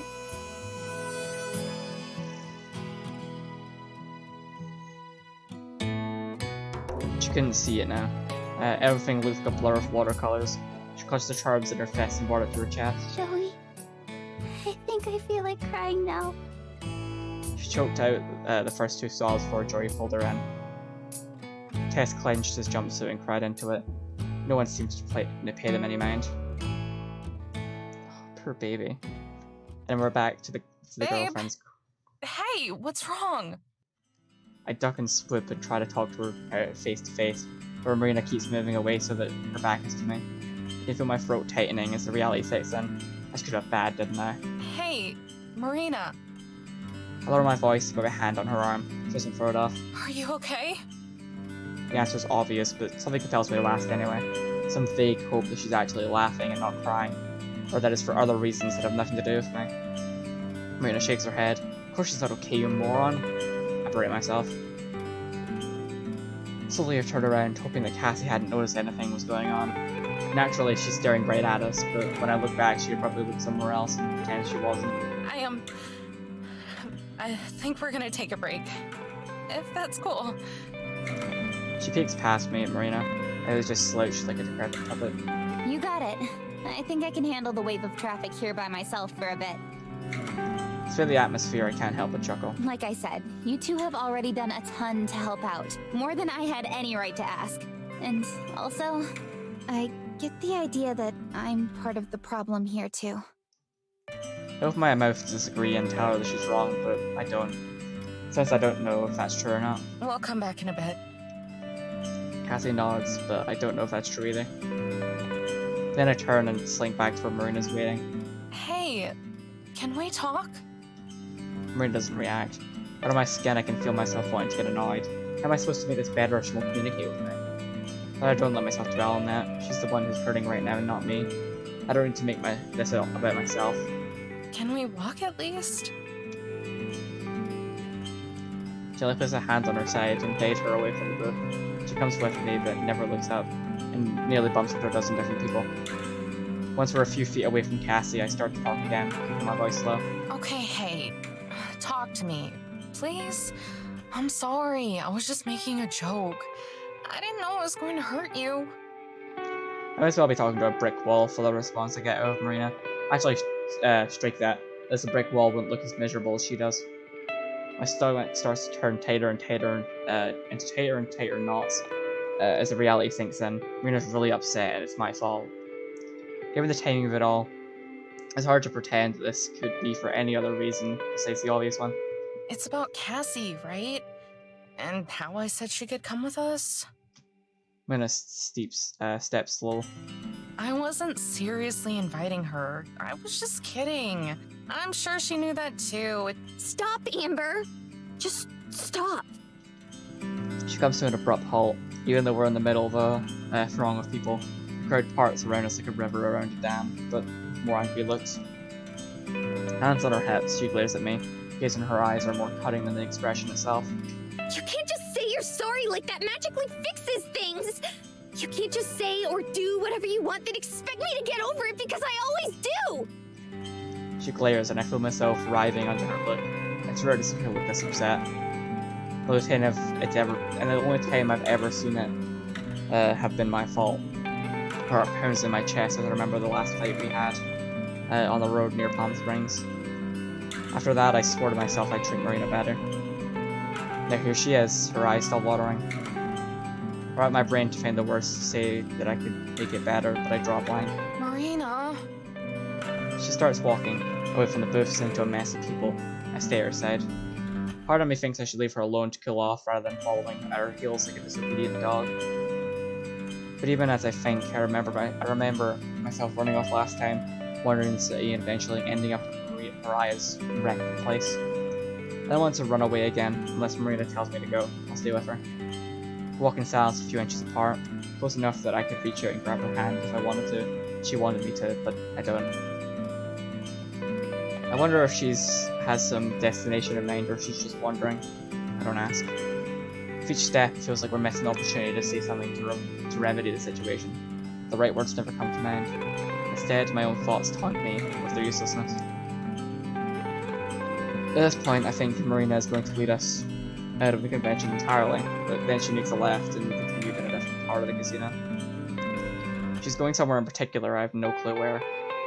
Finally, after a few minutes of silent walking, we stop outside one of the elevators. Can we go up? It takes me a second to realize where she's taking me to. To the top? Duh. Amber, where else would she mean? Marina nods. Force myself to smile despite how I'm feeling. Yeah, that sounds fun. I can hear her wanting to say something, but not. She presses the button and the elevator almost instantly opens for us. A few other people climb out alongside us, and the right at the top is once again silent. Marina and I end up separated by a few people, and I keep an eye on her. She still just stares at the ground, but at least she's not crying anymore. I try to ignore the whooshing feeling in my stomach caused by our quick ascent. It doesn't help the feeling of worry that's already boiling in there. When the door finally opens, Marina's the first one out of the elevator. Even I, knowing cynic and killjoy, can't help but gasp in awe. Beneath us, the entirety of Las Vegas stretches out like appended toy box, spelling details all across the dusty desert. We're flanked by other immense casinos and luxury buildings, but the dense urban sprawl expands all the way till a few tiny residences meet the empty sand.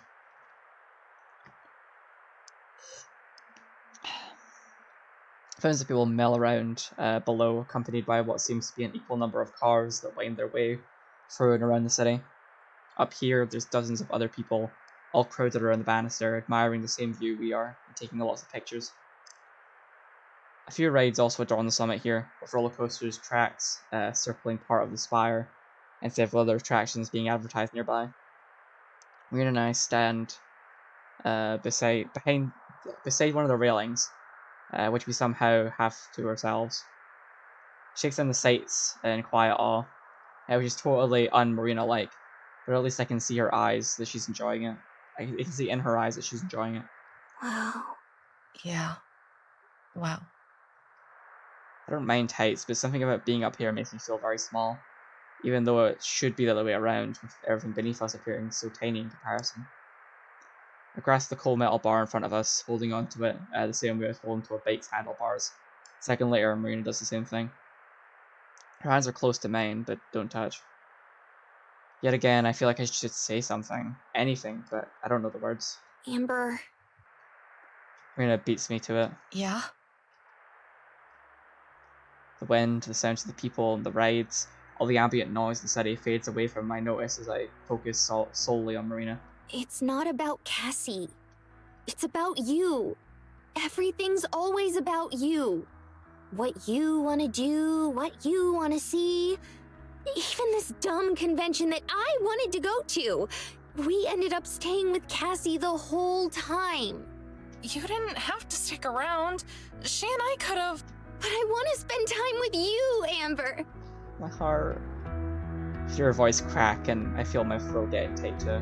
I want to do fun things with you and make memories with you. Not just wander around some stupid casino on my own.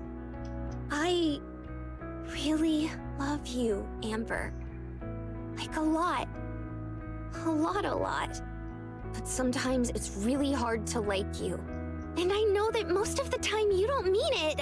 I try to just ignore it when you tease me or get annoyed or don't care about the same things I do. I know that's just how you are, and so I try not to let it bother me. Her hand slid off the metal, and for the first time she faces me.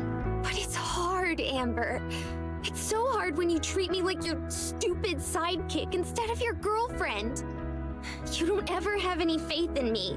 It's like you think I don't know anything. Like I'm a little kid. And it's hard for me to speak up because I worry that you're gonna get sick of me and want to go back to being alone. And I don't want that. So I just keep it all inside, but this isn't even the first time we've had a fight like this. So when we meet some stranger who's like the first person we've ever met who you actually like, and she's pretty and funny and has a lot in common with you, and you even volunteer to do all this stuff with her that if I had asked, I know you'd tease me for it. Maybe you'd do it, but you'd still tease me for it. And so I try not to let it get to me because I'm also happy that you're making a friend, but it still does. It still gets to me that you can't just treat me the same way, like an equal. So it's not about Cassie. Not really. I knew you weren't actually inviting her, but hearing you say it just felt like what we have is nothing special to you. Like anyone can just come join us. Like anyone could replace me. So I just don't want that anymore. I don't want you to keep thinking I'm childish or immature. Just because I want to take cute pictures together, or watch cheesy movies and eat ice cream, or cuddle on the couch instead of going out and doing stuff. Just because I don't hate the world like you and Cassie do, or act like a tough guy and like I don't care about anything. And I don't want you to stop being that way either. I don't want you to stop being Amber. I love all those things about you because they're what make you, you. I guess I just want to feel like you love me for who I am, too. You're always just passing through places, Amber. I don't want you to just pass through my life. And so... Whatever it is she's about to say never makes it out of her throat. So she hiccups, her breath comes out as a sob, and then she's crying again. Mare. I stumble forward and put my arms around her, feeling like I'm in a daze. Every single word she says plunges like a dagger into my heart. Not because I think she's got it wrong, but because I know she's right. It isn't hard to think of a time where I've done the thing she says, where I've done the thing she's upset about, even earlier today. It isn't hard to think of lots of other times either. God, I'm an idiot sometimes. I hug Marina tightly. She doesn't hug back, but she doesn't push me away either. I'm so sorry. I mean it too. I know it's not adequate on its own, but I mean it. It's not hard to remember the last time we fought, where she yelled at me to stop treating her like a child. I know I managed to do it again. Keep doing it, really. I can feel tears pushing their way to my eyes, tears of regret and of anger with myself. How could I let this happen again? And again and again and again? I'm sorry. I say the words over and over. I say the words over her shoulder, speaking them to the emptiness below us. I know that doesn't fix anything, and that I have a lot of fixing I need to do. But I'm sorry for hurting you. There's one thing you got wrong, though. Or at least misunderstood. I take a step back, disentangling ourselves, but still holding on to Marina's hand. I'm not really good at this. Being heartfelt, I guess. That's why I tease you so much. But Mare, I really do love you too. For who you are. You're like my sunshine. You feel my face turning redder of every word, but I soldier on. You make my life brighter. And I don't try to coddle you. I just don't want to see you feel sad. But I screwed that up. Sniffling, Marina wipes her eyes and nose. A little. The tiniest, smallest trace of a smile flickers to the edge of Marina's lips. That alone sends a wave of relief rushing through me. There's still more I need to say, though. I'll try to stop doing that so much. I can't promise it'll never happen again, but I'll be more thoughtful about it. Making you sad is literally the last thing I ever want to do. So I'm sorry for doing it so often. And if eating ice cream and taking pictures and snuggling is what you want to do, then I want to do those things too. I want to do whatever makes you happy. I mean it. From the bottom of my heart, I mean it. The words seem to hang in the air between us, fighting the gust of winds not to be ripped away. Marina's bangs hide her eyes and face. The silence stretches on, the pulsing anxiety returns with it. What if she doesn't accept my apology? After all, this was clearly something she'd been holding on to for a long time. I know that apology is just the beginning of making things better, not the end of it. What matters is how I act from here on out. But what if she's not willing to take that chance? Could I really say that I don't deserve it? Marina? I'm afraid of what she might say. But then she laughs. I was waiting to see if you had any other embarrassing stuff to say. I laugh, sigh, and if I'm honest, sob all at once. You're such a dork. She pokes me on the nose. But you love me. Oh. I poke her back and then put my arms around her again. Yeah, I do. A lot.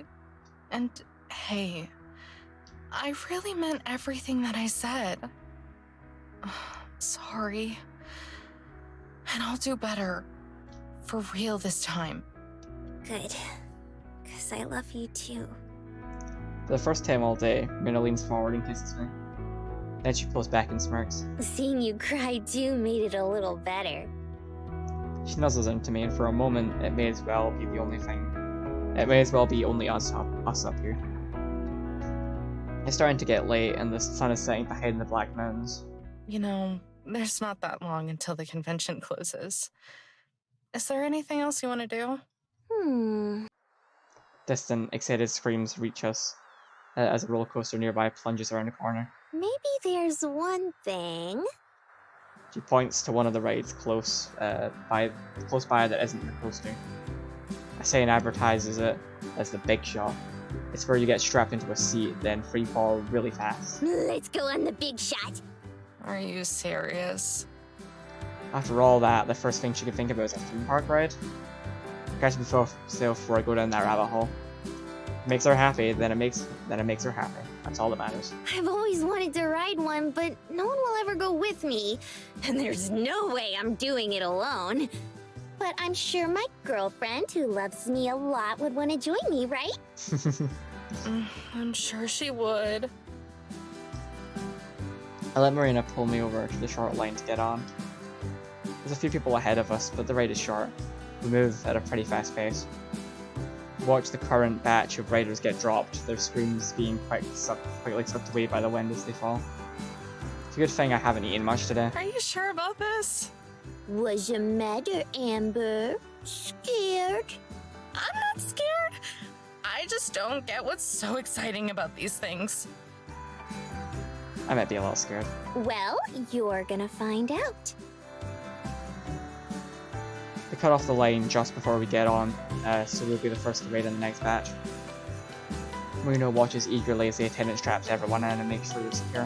When it drops, you gotta cheer with me. Why? Haven't you ever been to an amusement park before? Because it's way more fun that way. Besides, it doesn't count if you don't. Doesn't count for what? For you making it up to me like you promised. Oh, so that's how this works, huh? That's right. She says it so sweetly that she knows I can't resist. Guess I have no choice then. We come back to the starting point and the woozy passengers start to stumble off. Once it's empty, the attendants lift the gates and let us onto the ride. The harness fits over us like a giant belt buckle, and I tighten mine until it digs into my chest.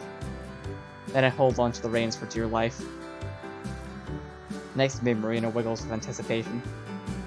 Take a deep breath and look down at the city below. I instantly wish I hadn't.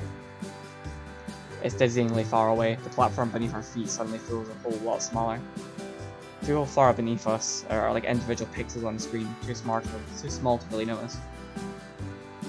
Nearby, the guy running the ride is arguing with a mum and her small child, so we're left sitting for longer than most. Wish we could just get this over with. Look at Marina, just to avoid staring at the ground, and I'm shocked to see tears rolling down her face. Mir? Alarm bells ringing in my head again. Once again, I have no idea what's wrong. But Marina sniffles and shakes her head, wiping her face with the back of her hand. Sorry, I'm fine. She says, even though she's half sobbing. Did you change your mind? Do you want to get off? She shakes her head again. Really, I'm fine. I think it's gonna take a bit, but I'm okay. I stay quiet, not really sure what to say. It's just after keeping all that inside for so long, you know? Yeah, I can't really fix everything in just a couple minutes. But I'm glad we talked about it. I want to keep working at this. She nods. I'm glad to. Thinking about how much I have to make it up. I was thinking about how much I have to make up to Marina. It's like the drop far below me now. A little scary when I think about it. But it's literally the least I can do. It's what I already should have done. Probably should have taken me 2 tries to get the same lesson. It probably shouldn't have taken me 2 tries to get the same lesson. When I think about how close we came to breaking up before back in Palm Springs. We didn't though, and we're still here together. That's what's important. Finally, the guy running the ride gets the annoyed lady settled in, and he heads back to the control panel. Marina manages to smile. Ready? As I'll ever be. Remember, you've got to cheer. I'll try. Marina reaches over and grabs one of my hands. I whimper as I lose grip of the harness, but Marina squeezes my hand reassuringly. I thought you said you weren't scared. I wasn't. It'll be okay. I'm sure that... The rest of Marina's sentence falls away as we plummet downwards. The sight below us shakes as we shoot down the needle of the stratosphere, coming to a slow stop far below. Just as I catch my breath, the raid starts to climb back up again. Wait, was that Suddenly the raid drops again. Amber? She seizes my hand as she yells out my name, barely audible as the wind rushes past. 3, 2, 1.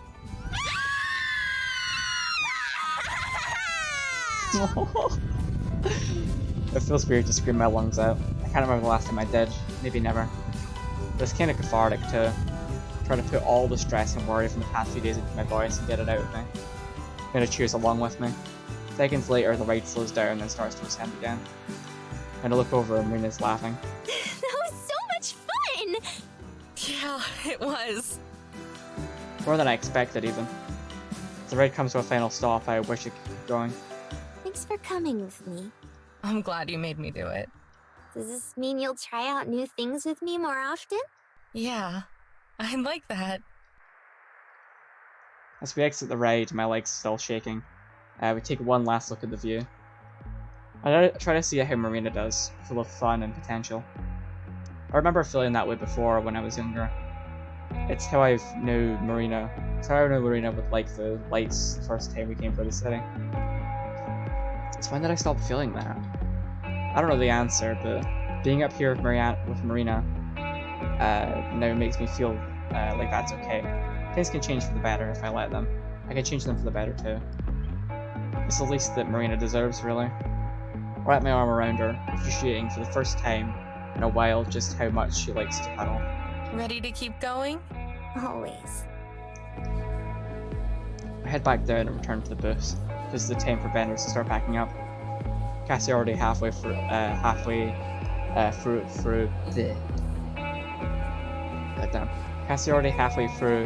pulling down the decorations. It looks like she sold a few things, but most of it was still on the table. Despite that, she smells and sees us approaching. Hey, everything okay? Yeah, we're better now. How's it been here? Not great, if I'm being honest. That sucks. People don't know what they're missing. Everything you made was so good. Thanks. Can't say I'm too surprised. It was always a pipe dream at best. She says. I can clean this stuff up myself. I don't want to take up the rest of your day, too. It's fine. We don't mind. But she shakes her head. Nah, I kinda need some time to think anyway. Oh, sure. Makes sense. Not really sure what to say. Today's results are disappointing. No matter. Yeah, that's probably the first typo I noticed. Today's results are disappointing no matter how you look at it. You guys should come by the shop tomorrow, though, before you leave. I'll see you off properly. I guess I'll voice Amber for this line. Yeah, sounds good. We'll see you then. Marina's POV. I squeeze Amber's hand tighter and screw in close. For some reason, she's always keen to touch, even a place as hot as Vegas. We stroll down the sidewalk, matching her steps so they line up perfectly. Whoa, careful. I'm gonna lose my balance. I lay my head into her shoulder just to push her buttons a little more, only a tiny bit. Are you saying you're gonna fall for me? Amber wrinkles her nose and grumbles. Jeez. And you say my jokes are bad. Well, I did learn from the best. Or the worst, depending on your perspective. No. I play with her fingers, stroking her hangnails and rough calluses on her fingertips. The best. She looks away and tries to hide her blush. I wonder if she knows she gets as red as a strawberry when she's embarrassed. Glad I'm good for something at least. There's a bounce in her step as she swings the gift Cassie gave us back and forth. You could try and act as grouchy as you want, Amber, but I know you're just as gushy and hopeless as I am. We turn the corner and we're back on the strip. This is my second time here and it's still totally overwhelming. New York on one side of the street, Paris on the other. It's enough to make anyone's head explode. When I first met Amber, I felt like my head was always exploding. Because of the treasure hunt, there was always so many people around it. It was intimidating. It still is, honestly, but only a little. Part of me likes it, because every single person brings a spark of life to wherever they're at, even the tipsy people going in and out of the casinos. doesn't just make them special, it makes wherever they are, it makes wherever they're at special too. They're special, yeah. I have a fucking heat stroke apparently. Thanos mug's empty. Okay, this is near the end of the game, so I'll keep going till the end. Even if we visit 1,000 times, just like me, she's always changing, and every time she does, I find more reasons to love her. In front of us, a dad carrying his young daughter. Her chin is resting on his shoulder as her springy alien head headbang wiggles back and forth. It's so adorable. Hello. I twinkle my fingers and give her a tiny wave. After a yawn, she smiles. A lot more kids at the convention than I would have thought. Well, duh. Kids love aliens. I love aliens. You sure it's not just the weird kids? Sounds like something a former weird kid would say. Hey! Aside from the obvious, I wasn't that weird. Nowhere near the weirdness levels of a kid like Tess. Take that back. Tess is a sweetheart! It hits me. Like how my brother used to hit me in the face during pillow fights. All I can do is scream, I messed up so bad. You good, or should I just ignore this? I turn to Amber, then grab her, then shake her. I forgot about Tess! Amber wobbles with my shaking. I can't stop. Shaking her is all I can do. There was a bad signal earlier, and then it just slipped my mind. Oh, I can't believe I did this to her. After we came all this way, too. She must be so sad. Thinking about how Tess might be just makes me sad. Even if I was busy with drama, I can't believe I just abandoned her like that. Will you just relax? No! Okay, but just so you know, they're probably still in town. As long as you text her, it's not the end of the world. Text! I let go of Amber and stick my hands in her pocket. After digging through wadded up dollar bills, I slide out my phone and bring up the messages with Tess. I wait and wait. Eventually, a little check marks show up as she's read it pop up. I wait and wait. Eventually, a little check mark showing she's read it pop up. With the ellipsis, the 3 dots, nowhere to be seen. Tess put me on red. Found a message telling me that it's okay. All I can do is focus on how much I screwed up, how much anxiety it must have given Tess. When bunnies died, they scream. When friendship died, they're left unread. She hates me! Oh. She doesn't hate you. You're impossible to hate. No! She sniffs back tears. I sniff back tears before they can come out. Because dang it, I don't want to let myself cry for the second time today. I couldn't even find her a good gift earlier.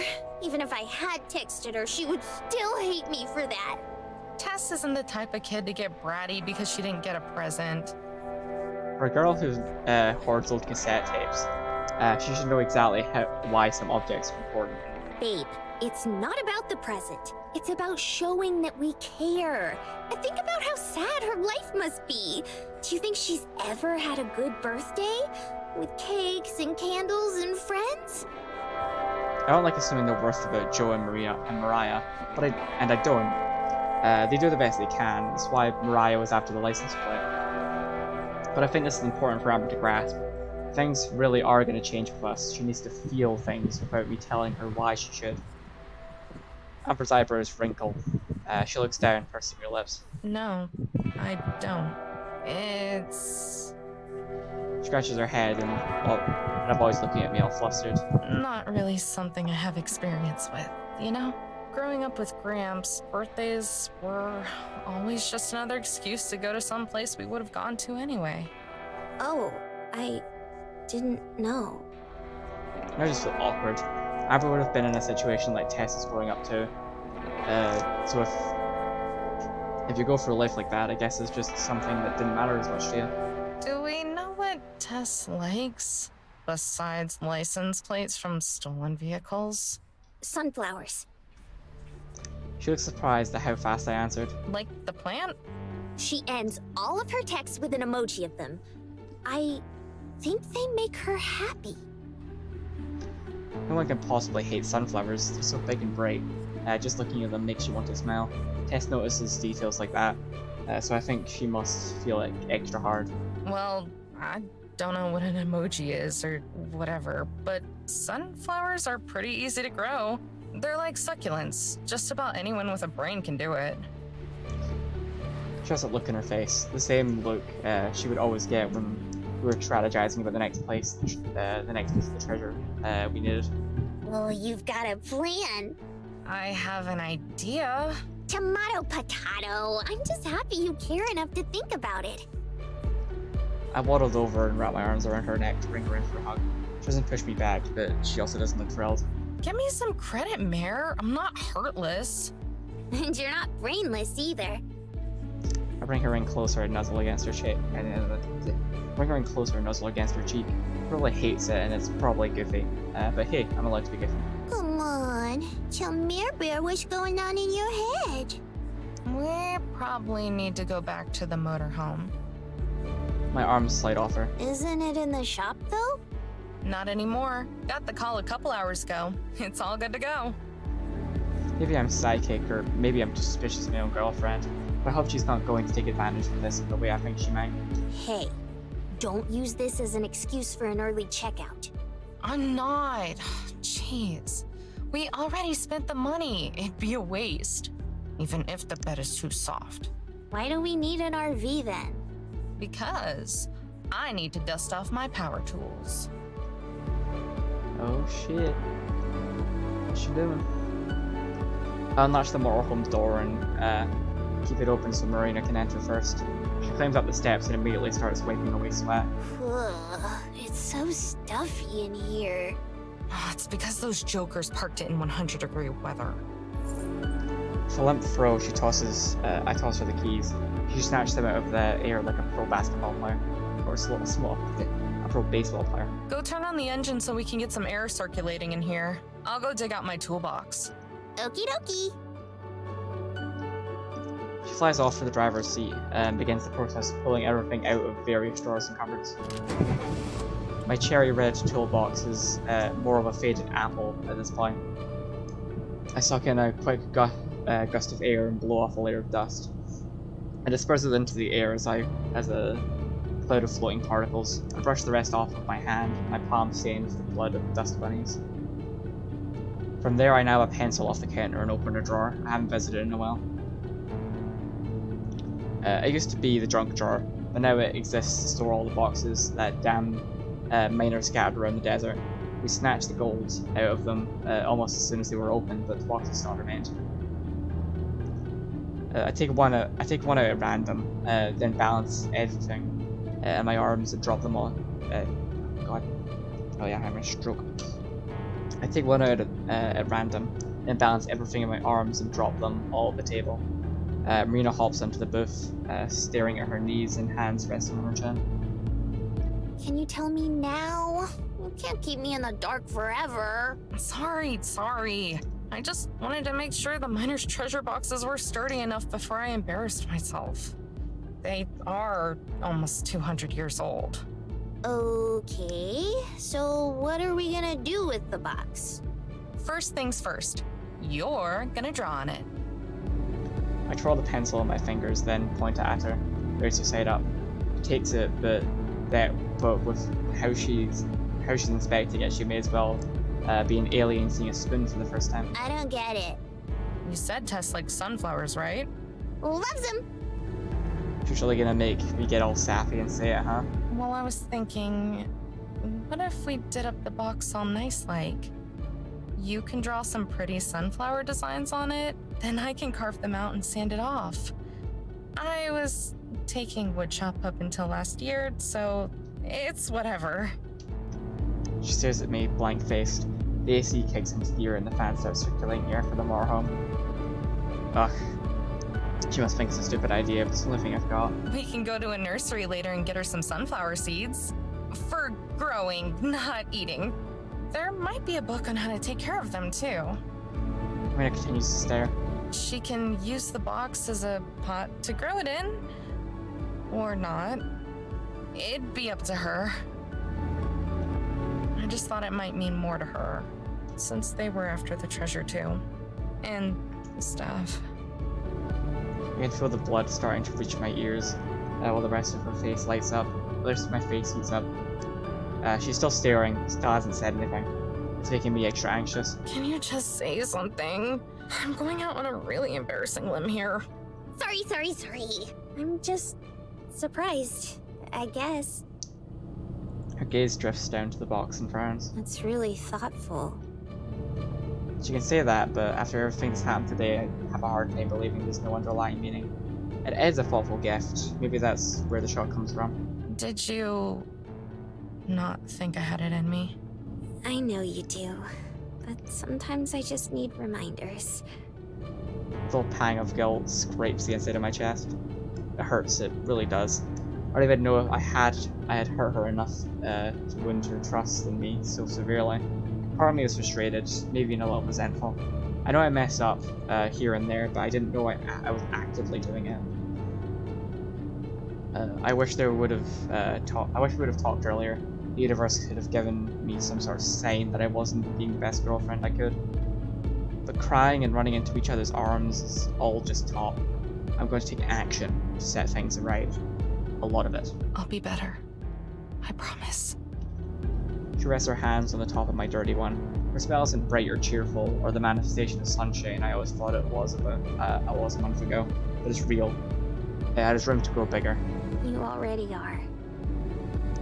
When Marina makes plans for tomorrow with Tess and texting frenzy, I'm grateful for another second chance. The next day, with that segue, I'm gonna grab a knife. I'm gonna go get the McFlurry that's waiting for me in the freezer. When I get back, we'll finish this last bit of the dating. I just don't think he really is getting me. The game.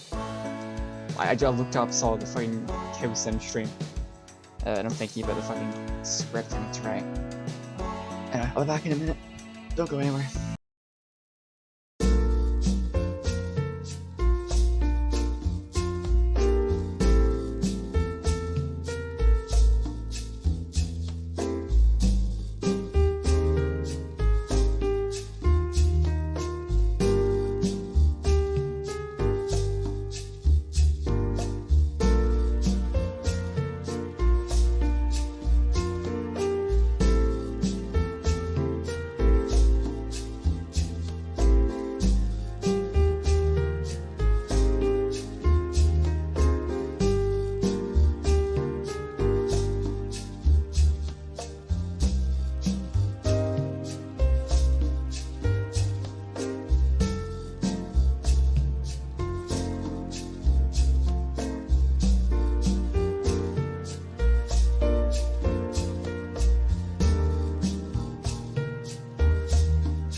McFlurry, it's currently frozen solid. So, I'm gonna keep playing for a bit. Hopefully it'll fall. The next day, before going to see Tess, we have another friend to say goodbye to. When we get to Sweet Tooth, Cassie's waiting for us already, and we exchange greetings and schlitz. Hey, thanks for coming by.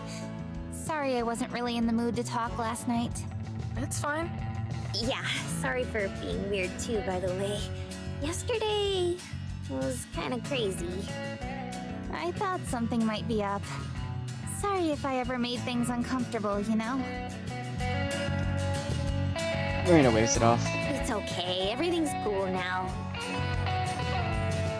Cassie leads us back to the kitchen again, where we made the treats. I don't have too long because I actually have to work today, but I did want to say thank you one more time. Although, technically, it cost me my job. What? Just kidding. Except, not really. I decided I'm gonna quit. What? Isn't that kind of sudden? You mean after totally bombing out at the convention yesterday? Yeah, kinda. I spent a lot of money on ingredients and materials.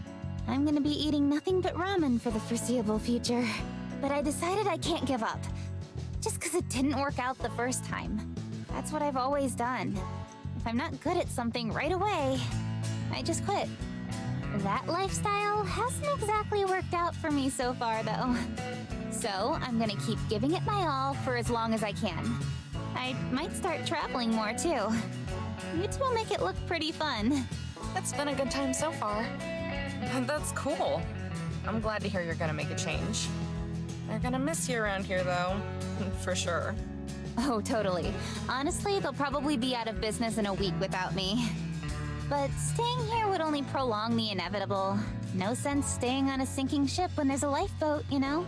I'll give them my 2 weeks, but then after that... Traces an emotion of her arm. Phew, I'm out of here. Maybe I'll run into you two on the road out there. I hope so. We can meet up and swap road stories and share pictures. Yeah, I'd like that. Clear my throat. Speaking of the road, Mina's just behind me, standing up a little straighter. About time to be getting back on it? yeah, I think so. Hope that's not too sudden. Nah, not at all. I figured you were on your way out the door soon. I still need to get ready for my shift, too. Cool. Although... Hey... I glance at Marina, who peers back at me curiously. You should let us have your number. I've been thinking about maybe getting a phone. The explosive speed of Marina goes from leaning against me into a full hug. With that trademark intensity that I love her so much, that I love so much about her. Cassie smirks, but to her credit, it doesn't make the obvious joke about asking her for her number. Sure thing. I'd love to stay in touch. She and Marina quickly trade numbers, and I promise to send a message once I have a phone of my own set up. The three of us are heading for the front door when Cassie jolts to a halt. Oh, I almost forgot. Forgot what? Give me like 2 seconds. Hurries back to the kitchen, leaving Marina and I alone. 2 seconds of silence pass before we both look at each other and laugh. Well... Okay then. Marina browses through the shelves while we wait. Same. Oh. Sorry, I'm a bit of fucking... I've been streaming too long. All the characters in this game are adorable. I didn't even realize you were still here. Alright. She snoops for the mixed chocolates and inspects the jelly bean flavors. She spots the basket that has the scorpion embedded candies in them, and I peers over the edge curiously, using her phone as a flashlight. Its beams hit the contents. Seconds later, she scrambles away like one of them's going to sting her. Oh my god, gross. I start to laugh. But then, she stands up, my breath is stolen. The overhead light is off, although a decent amount of light still streams through the candy-painted windows. It's really profile, but this game is so cute. Aww. I really do appreciate it, you know. It does get kind of hard to keep streaming sometimes, but I really appreciate it, Lily. And really everyone who watches me. Anyway, enough about me being sappy, it's time for the game to be sappy. The overhead lights are off, although there's a decent amount of light still streaming in through the candy-painted windows. Sunlight hits Marina's hair at just the right angle and makes it sparkle when she catches me looking. She just smiles, her whole face lighting up to... Last time we left Vegas, it was the light from the city illuminating Marina's face that I remember. But I know that this time in the future, it'll be the other way around. What are you looking at, punk? You. Cutie. Amber! She swats at me, but I grab her hand and lace her fingers together. What? It's true. Tug her towards me for a quick kiss, then she skips away a couple steps. Who's the dork now? I guess we both are. I can live with that. Kitchen door suddenly crashes open. Okay, I'm back. She's carrying 2 large items. Here, a token of my sincere gratitude and thanks. She sets down one bag, then hands me a heavy package that's completely wrapped in pink tissue paper and secured rubber bands. Actually, it might end up being more like a curse or torment.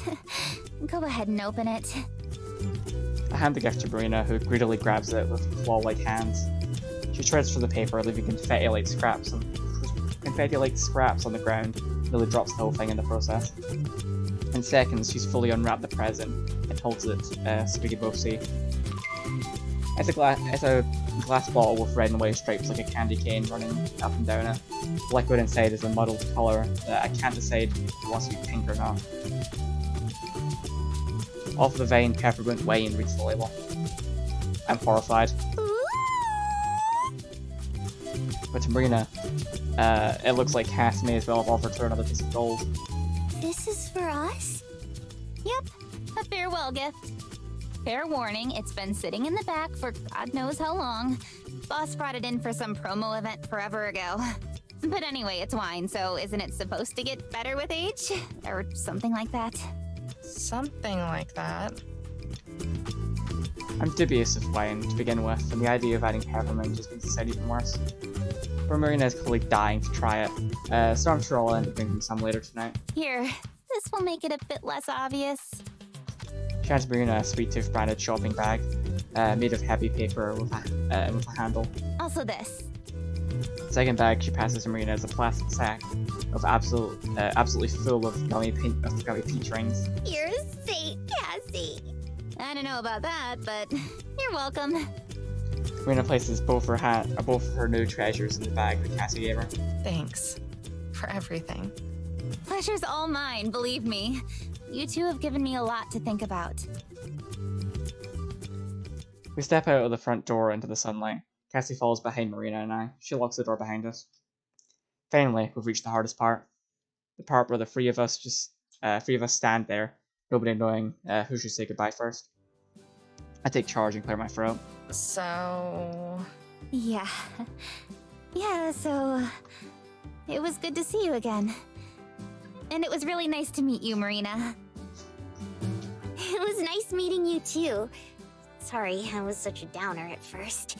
It's fine. No hard feelings, right? Definitely not. Cool. Second passes and Marina darts forward to give Cassie a quick hug. Cassie's momentarily stunned, but then she smiles and hugs Marina back. Sorry, I should have asked if you're the hugging type first.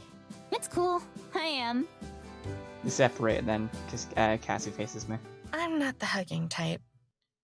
Instead, I offer my hand, which Cassie shakes with a grin. I figured. It was good to see you too. I hope we'll run into each other again sometime. Yeah, I've got a feeling that we will. A road trip does sound kind of nice. Well, until then. Take care. See you guys later. Damn, Cassie is fine. God damn.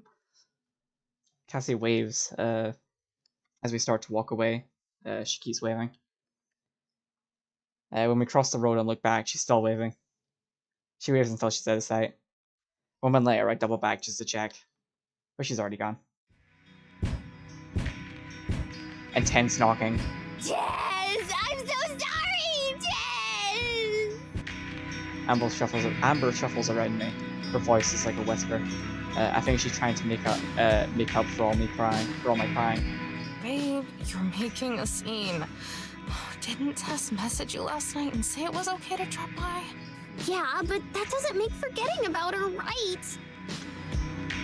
Same bag Cassie gave us the wine and swings in my hand. So now it's stuffed in petty paper and has Tessa's present in it. I think she'll understand. Now, can you lower the volume? You're gonna wake up the other weirdos who sleep in casino parking lots. Tap, tap, tap. I soften my knots a little. Their RV is just as big as the monster as it was months ago. But being surrounded by other big RVs and an even bigger parking lot makes it look not as scary. The only thing that's scary now is how I must disappoint her. If I click, the door unlocks. The stepping stool slides in a hum. Amber steps away, way away. Tess cracks open the door, poking half her big old head out. Marina? I swing the door open the rest of the way, climbing up the steps and lock her into a hug. Happy birthday, Tess! I squeeze her, I lift her off the ground and pull her around. She can't weigh more than a cat, so I could do this for hours, it's great. While spinning, I catch a glimpse of Joe, raising an eyebrow. By the time I spin around again, he's grinning. I'm so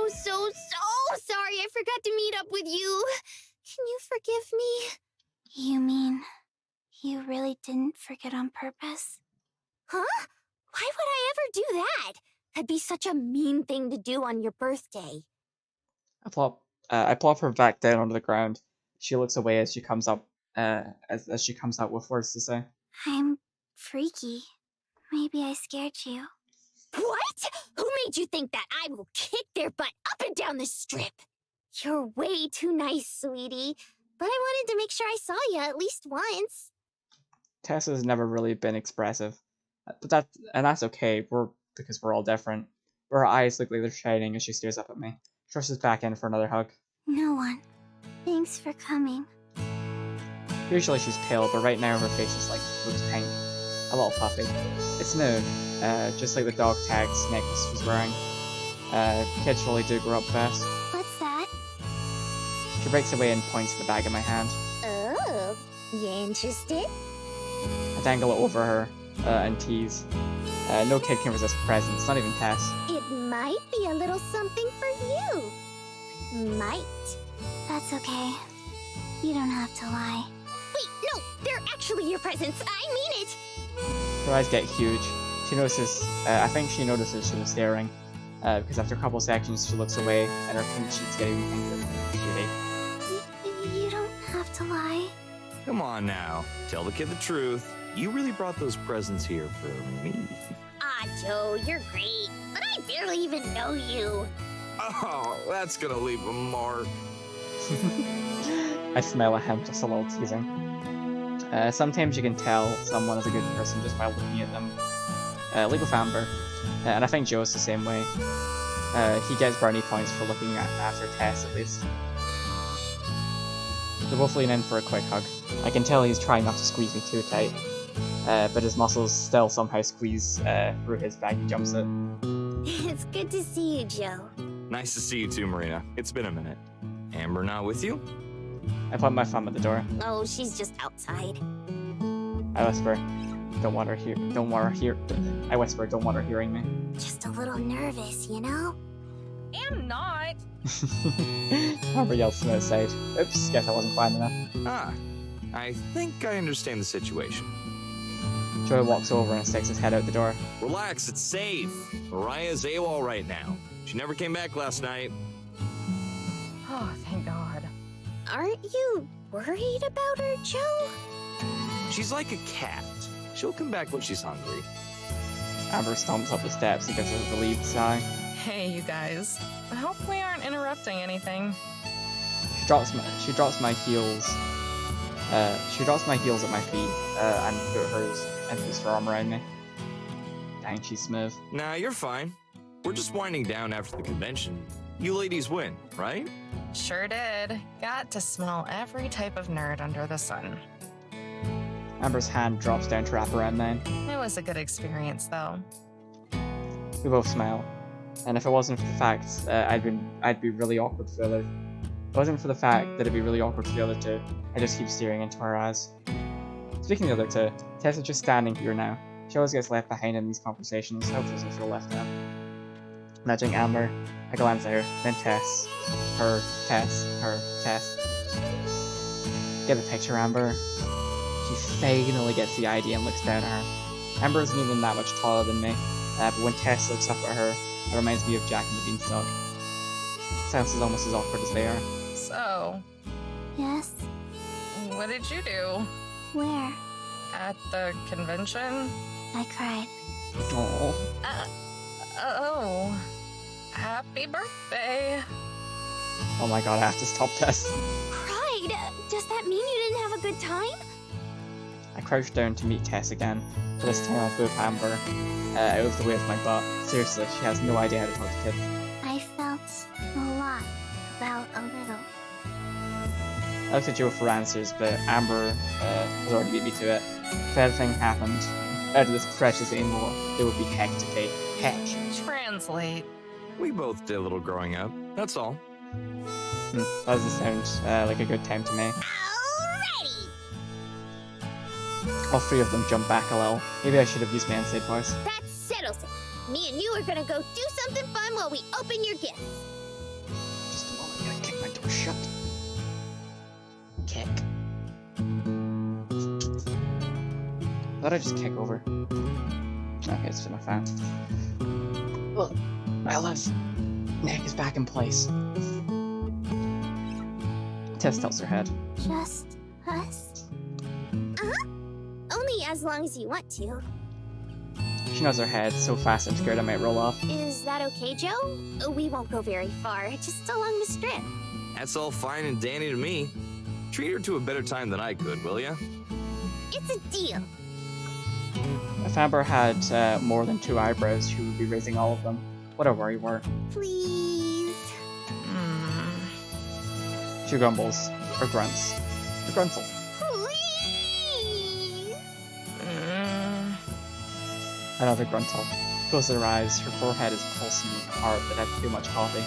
And that might just be because she drinks too much coffee. Pretty please. With your favorite bribe on top? She gives a defiant sigh, then smirks. Just don't get roped into any poker games. It's a deal. Or, it's a deal that I won't make a deal, but okay. Amber cringes, but there are no take-backsies in love, so she doesn't do any complaining. She pats Tess's head once again, makes a thud sound. Keep her out of trouble, kid. Tess gives a salute, but I just poke her tongue out. I just poke my tongue out at Amber. In the meantime, how about you and me get into trouble? If that's your attempt at flirting with me, I'm kicking your ass. I'll let you think whatever you want. But I was talking about Mariah's beer stash. Since she's not here, we have it all to ourselves. Oh, hell yeah! Let's drink all our imports. I knew we had a connection. Hope she doesn't have too much fun. I want to try Cass's peppermint wine. Those two get along well. Tess watches them as they scramble for the fridge. God, even when she's just looking at something, she's good. I need my Tess fix, so I bring her in close for another squeeze. Not as well as us, though. You ready to see the sights? She reaches her arm out of my cobra hug and comes her fist in the air. Oh. Oh my heart. Oh my heart, this baby. Oh!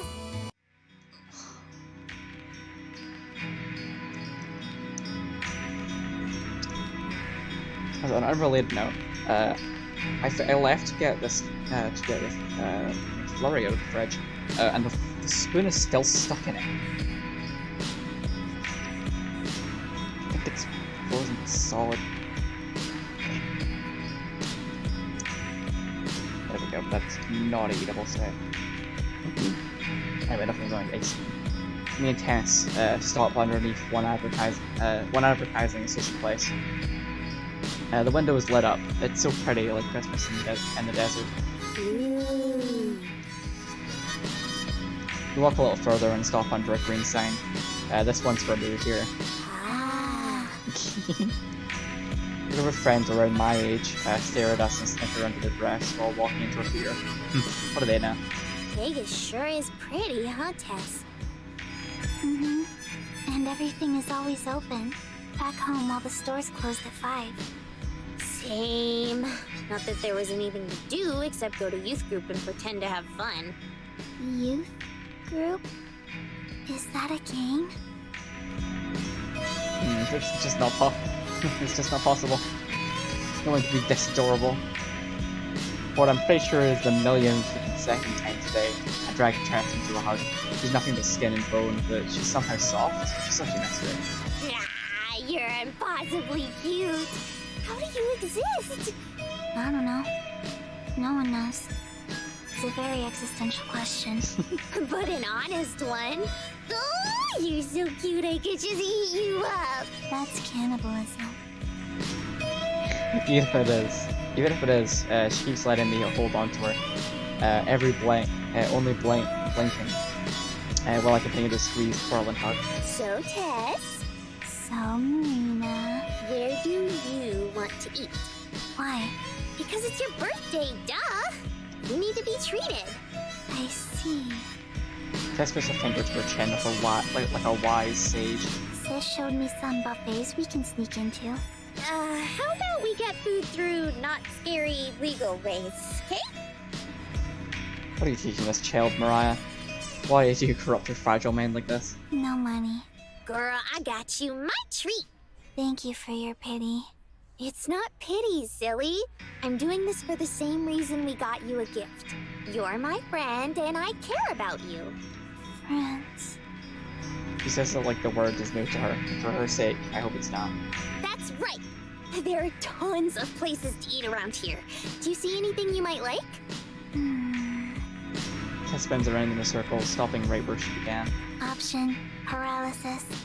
Want me to choose? She nods. Okie dokie. Let's see. I scan the perimeter, like a spy or just a very hungry girl. Tess is right though, there are so many places to eat. You could be here for a whole year and not get through everything. There's only one way to handle this. Eeny, meeny, miny, mo. Catch a tiger by... Ooh, that one! I grab Tess by the hand and pull her behind me. And her feet drag on the concrete as I rush down the sidewalk. Here! Tess looks up at the purple and baby blue neon sign. So the abominable snowman with her teeth, and his teeth are waffle cones instead of fangs. Yeti face. Yep, I forced Amber to take me to one of these in Tucson. You can only have so many diner shakes before craving something new, you know? She stares up at the post. She stares at the poster in the window. A fluffy pink lock sits in a paper bowl. A green spoon sticking out of it. Ice cream. Kinda, sorta, not really. Snow cone. It's like the cousin of the snow cone. I don't get it. Neither do I, but once you try it, you'll wonder how you ever lived without it. Tess gets quiet. Really quiet. She looks at the ground and kicks an old wrapper drifting by. Do you think they have mint?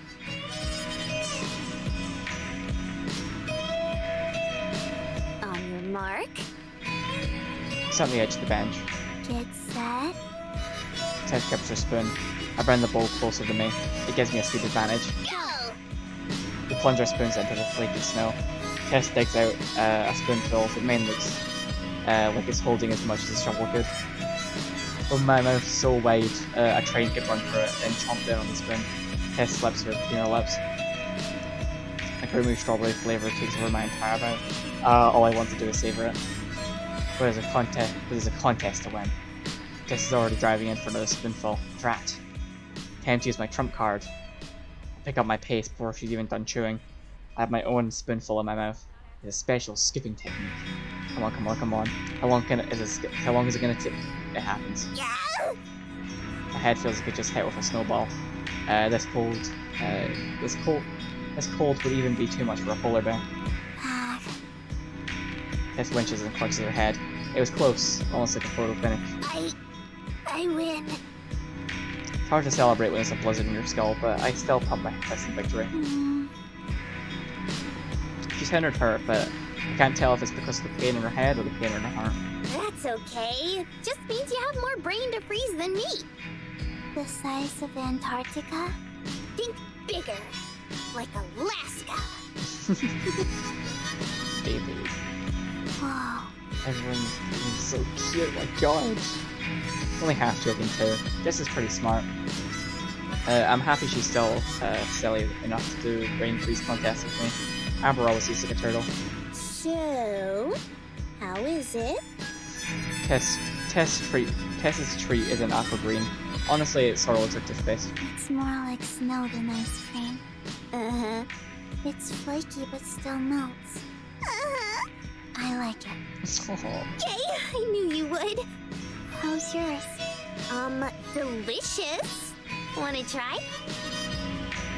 She eyes my bowl. Her face bunches up like she's thinking. It's strawberry. That's a problem.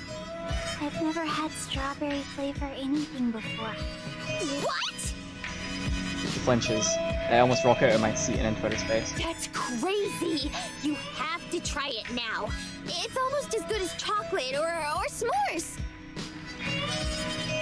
Tess looks at the bowl like it's something strange, something unnatural, like it might eat her instead. Will you try mine too? Sure, it'll be like a trade. She takes off her spoon. She takes off her spoons and takes turns getting a scoop out of each other's bowls. Proof to test, I'm not trying to trick her or anything at this point.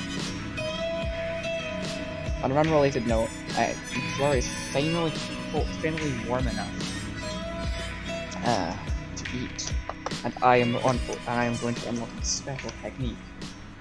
And by that I mean I have some brownie bits that I bought the other day, and I'm going to break up and throw in there.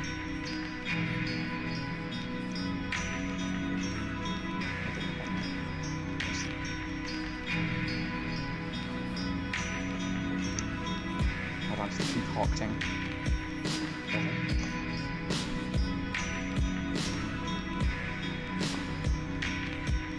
Boom. Fancy McFlurry achieved. It's a little overpowered by the leftover taste of strawberry. Actually, it's really overpowered by the taste of strawberry. As strong as Amber's mouthwash. Weird, weird, weird.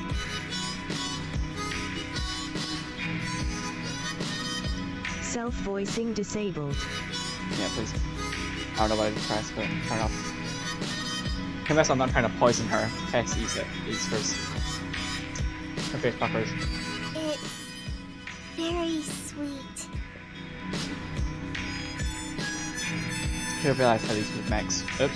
Ah, not a great flavor combo, huh? Like Sis and Amber. It's so true. I can't help but laugh. Sorry, babe. Tess doesn't laugh. She just smells a little. I don't think she realizes how funny she is. Yeah, I'm not really feeling the mint right now either. Still glad I tried it though. Even if you didn't like it? Well, yeah. Because maybe I'll try it again sometime and change my mind. And even if I don't, I still have the experience. That's what makes new things so exciting. I give her a smile, but she doesn't seem very assured.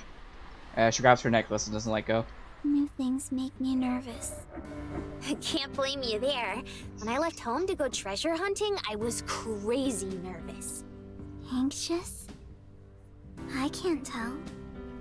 I give her a wink. That's because I'm really good at hiding it. But every day there's at least one thing that makes me a teeny bit nervous. Heck, I was nervous all of yesterday. Your life sounds terrifying.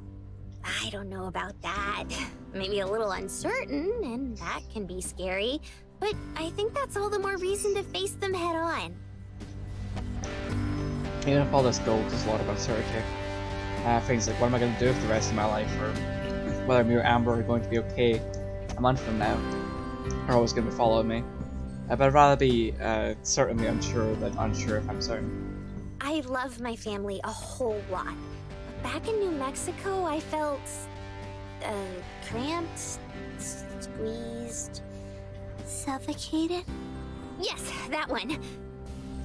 So even though I love them, just being there made me nervous.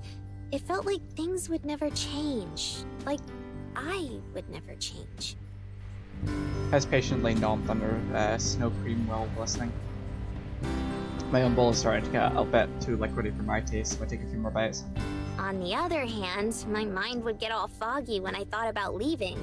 I knew my life at home wasn't bad, but there was always a part of me thinking... Thinking what? That I could make it better. Is it? Don't know yet, but like with your mint thingy, I'm glad I did it. Because it's better than doing nothing. Even if my dad says it's irresponsible. A bit of a bunny ear quotes. And already feel like I was in times more like Amber. Tess looks down at her bowl. It's almost empty. Change. Down the street, a man in a sparkly tuxedo is climbing a ladder in front of the movie theater. There's a box of letters with him as replacing the title on the marquee with the new one. I wish I could change. But I like you just the way you are. Her eyes get wide as the bowls. She scoots closer to me. Some parts of me are okay. Maybe. Others aren't. Breaks my heart that she could feel this way about herself, but I think I get it. Well, you don't have to leave home and start dating a stranger you met on the side of the road. Actually, you probably shouldn't. Noted. But instead, it can be like a gradual thing. The little differences are the biggest ones. Aren't the biggest differences the biggest ones? Isn't that what makes them big? You're too young to be this lateral. Literal. That too. Amber might not know how to talk to her, but Tess really does act like a tiny version of her sometimes. Anyway, just take it one day at a time. Neither of us are gonna change overnight. No one does. Not me, or even Amber. It's an effort, always and forever, and that's fine. Very frustrating. Only if you think of it that way. But to me, it just means that we're always becoming better versions of ourselves. Tess goes quiet, and I hope that means my rambling makes sense and I didn't just bore her. I think personal experience is the best way to grow, but looking back, I really wish people would have told me these things too. Still, I take that as a sign that it's time for us to move this conversation along. I hoist up the bags with her gifts in it and set it on my lap. So, you ready to open presents? Her head puts up like a dog that just saw a squirrel. I am prepared. That's what I like to hear. I hand off the bag to her. She grabs it by the handles and lets it dangle awkwardly in front of her. Hope you're okay with tissue paper this time. I'll try wrapping it next year. She doesn't seem bothered by it. Instead, Tess peers into the bag, looking for any small glimpse of it might offer. Go on, open it. I spell to reassure her that she's not going to get in trouble, and there's no wrong way to open a present. With great caution, she takes one sheet out at a time and sets them on the bench. A couple end up blowing down the sidewalk. She finally gives me what I've been waiting for since we finished this last night, and reached her short arms all the way in, then lifts the box out. Now look at that, that's actually really cool. Etched in the lid inside are the sunflowers I drew and Amber carved out. The wood, once splintering and rough, was now smooth and glossy. Amber really went all out on it. She sanded it, painted it to look like Sidar? Kedar? Then she gave it a fresh coat of primer. Amber, who knew? Where did you get this? Tess brushes her fingers over the sunflowers, then moved them to her name. We carved it in one of the corners. She wanted it to be bigger, but Amber said it would be too gaudy. Looking at it now, I think I agree. Me and Amber made it last night. We used one of the boxes we found the miner's treasure in. It looks real. Like it's professional. Would it be fake if it didn't look professional? Yes. It wouldn't exist. It's not I will laugh. It reminds me of something my older brother, Devin, said when he got his wisdom teeth pulled. Stuff about how people stop existing when they aren't for now. Amber's to thank for that. I only drew the design. She did all the hard stuff. It was all her idea, too. So, she's secretly nice? The nicest. She's just always nervous and it makes her crabby. It's more complicated than that, but I don't want to bore Tess for drama. Look inside! Tess fiddles with a latch, readded and flips open the lid. She looks inside. She takes out a little pocket gate and packet of seeds. This will let me grow sunflowers? Figured since you're getting older, you might want something that can grow with you. She sets them back down in the box, then sadly shuts the lid as if it were a coffin. What's wrong? Do you not like it? I love. This is my first birthday getting gifts. It feels good, but it also feels bad. First birthday with gifts. Tess, you're actually going to make me cry. How can presents make you feel bad? Because I've been lying to you. She bows her head and takes a breath. My real birthday is actually tomorrow.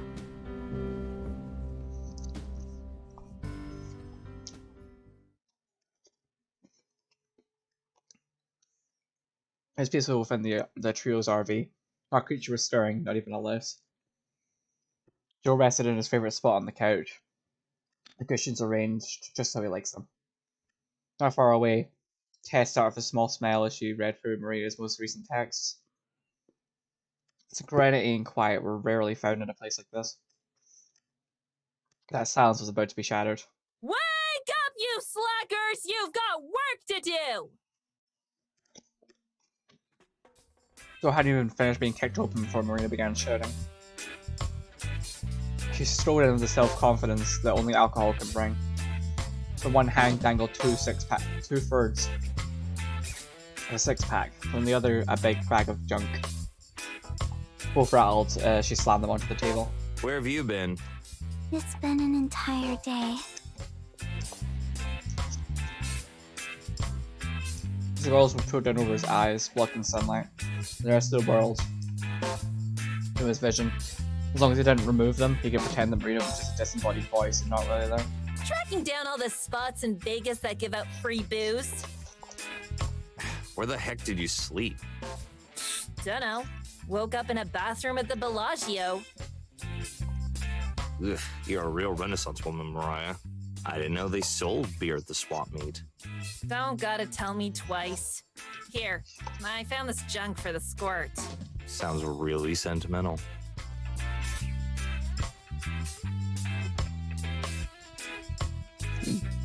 But her racist goggles all the same, and leaned in to see what Marina had brought. Tess also watched her curiosity peak. Marina tossed the junk unceremoniously. Tess barely caught it.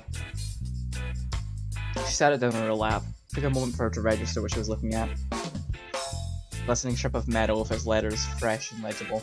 The word Kansas was stamped on the top of a pattern of sunflowers. Did you have that one yet? Nope. I've been looking. You got 'em all now? Not yet. But this one's got a sunflower on it. That makes it better, right? Oh, she's trying. Tess looked at the license plate, then looked at her, despite her desperate instinct. It does. It was true. Other than the red bandana on her head, this was the only gift her sister had ever given her. It could have been a license plate she already had, and it would have still been precious. It's too bad, Mariah. The first nice gesture you've ever done, and you were beat to the punch by Amber and Marina. Again. What do you mean by that? Hey, Squirt, what does he mean by that? They made me a gift. She pointed at the counter across the room. Personalized box was open, already filled with damp soil. I grow sunflowers now. This baby was fucking baby. You're kidding. You actually took it? So thieves probably stole it. They made it for me special. Tess purposely avoided mentioning it had been crafted from one of the boxes the Manor's treasure had been found in. It would make things more complicated and louder. Don't break it. Why the hell would I want to break your crummy little... Promise. Don't break it. Marina looked down at Tess, and Mariah looked down at Tess, as she did with most people. Her sister's usual blank eyes were firm and fixed on her. Heaving a heavy sigh, Mariah placed her hands over her chest. I, Mariah Pastorius, swear on my old hag mother's grave that I won't break your dumb box that's subjectively less cool than the license plate I got you. Even when you're drunk? Mariah resisted the urge to cross her fingers for toes to. Even when I'm drunk. There! You happy? Tess nodded. Anyway, enough of that garbage. What I've got here in this bag is gonna change the course of our lives forever. The scumsucker I bought this garbage off of had no idea what they had. Mariah cackled. The sound like your kind of rattling in the trash. She untied the bag and poured everything in it onto the coffee table. It's a collection of necklaces and jewellery, earrings and false teeth. If it was shiny, Mariah wanted it. Sunlight struck her through the RV's tinted windows, bouncing off the assorted trash Mariah collected. The spell was broken by Joe's words. He ignored Mariah's flurry of insults as he crawled forward to inspect the treasure more closely. You watch your filthy hands! Every second your finger touches that thing drives its value down. I don't think that's gonna be much of a loss. Stuff isn't worth squat to begin with. What? Mariah's squawk would put a pirate to shame. The only thing here that ain't worth squat is you. Maybe you should put those goggles back on because there's clearly something wrong with your vision. What do you think, kid? Tess climbed out of her cot like a monkey swinging up a tree. She began sorting for the pile of bad choices. Alright, this is worthless. And this. Oh. This is pretty. But it's trash too. Silence returned to the RV once more, and this time wasn't peaceful. Instead it was the calm before the storm, which Tess thought would surely keep the form of smoke from her sister's ears. Mariah's reply began as a primal scream that shifted into something more. What do you mean by trash? This is a genuine treasure, and it's worth at least... At least what? Just how much did you pay for all this? Mariah mumbled her response. What? She said $300. What? Where did you get that kind of money? I had about 99 cents left over, so I hit the slots. And guess what? No. My legendary good luck kicked in, and I won the small jackpot. For real? Mariah, that's amazing! Our money issues are solved! Then I spent it on the treasure. Joji sighed. You just destroyed every piece of good karma you got from getting your sister a gift. Well, if someone had given me my fair share, then I wouldn't have had to settle for something like this. No, you would have ended up wasting even more money. It's not a waste if it makes more money, and you know that if you... A relative of peace returned to the RV, even if it was far from silent. It was loud and it was noisy, but it was a familiar chaos. That alone counted for a lot to Tess. She watched as they bickered, Mariah's voice rising and falling like a siren while Joe maintained his cool composure. Even if they didn't always feel like a family, Tess knew they were. Even now, Mariah was planning their next heist, spelling out just how to return their losses and turn their losses into another gain. It rarely works, in fact, almost never. But maybe that was okay. Tess thought. Life had its ups and downs. It was mostly downs. It was mostly down times. Sometimes things were up. There was Mariah to text. There was Marina to text and license plates. There was Marina to text and license plates to collect. There was plenty to look forward to. She hugged her new license plate tightly, breathing in the smell of time and experience. It was a reminder of a bigger world out there, and many more sights to see. It wasn't much, but for now it was enough. Baby.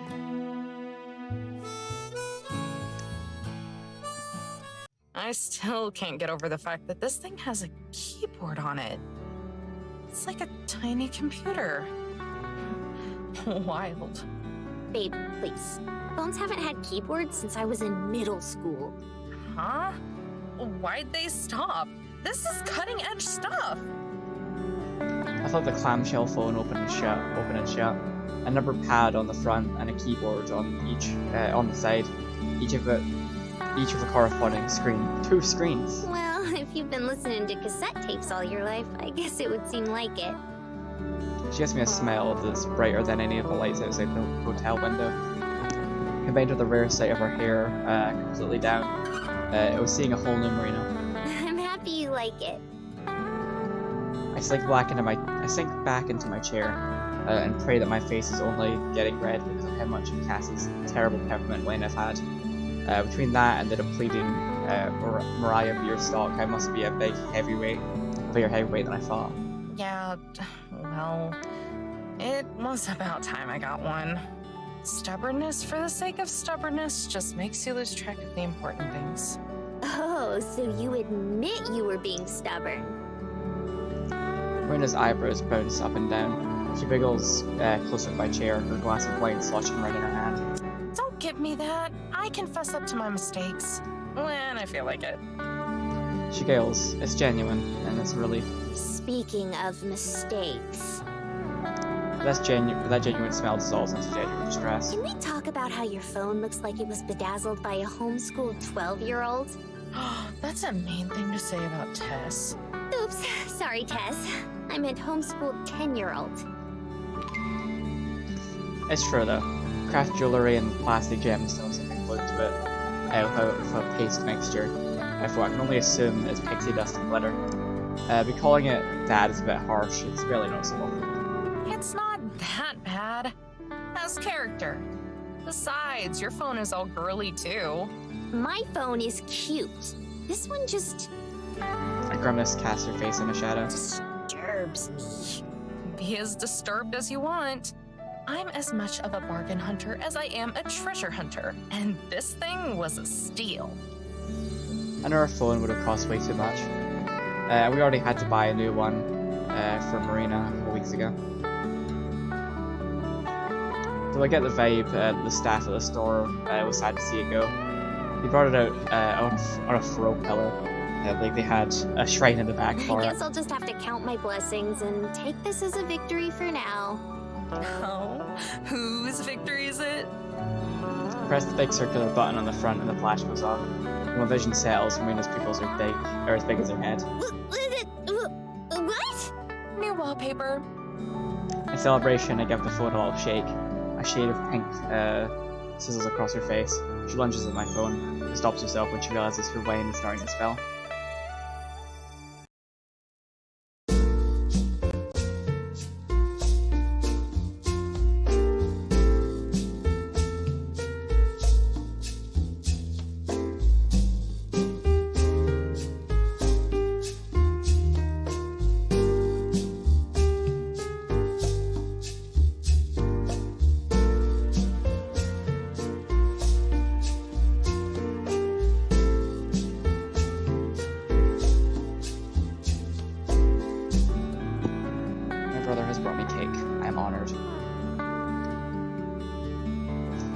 So much fucking junk today. Who cares now? No fair! You can't just do that, Amber. I'm in my jammies, not wallpaper material at all. That's funny, because I seem to recall you doing the same thing. Don't you even. Multiple times. Delete it! Her voice is hoarse and husky. A futile intimidation tactic. She has no power here. How about I send it to you instead? Amber, no! If you do, I'll have to send you a bunch of texts until I can't see it anymore. Dang. Sucks that I'll have to put you through that. Amber! Flip open the phone and stare at the screen. Oh, it's a selfie. Do I really have a double chin? Marina leans in and plants a kiss on my cheek. She snatches the phone and tosses it on the bed behind us. No, and even if you did, it would just mean there's more of you to love.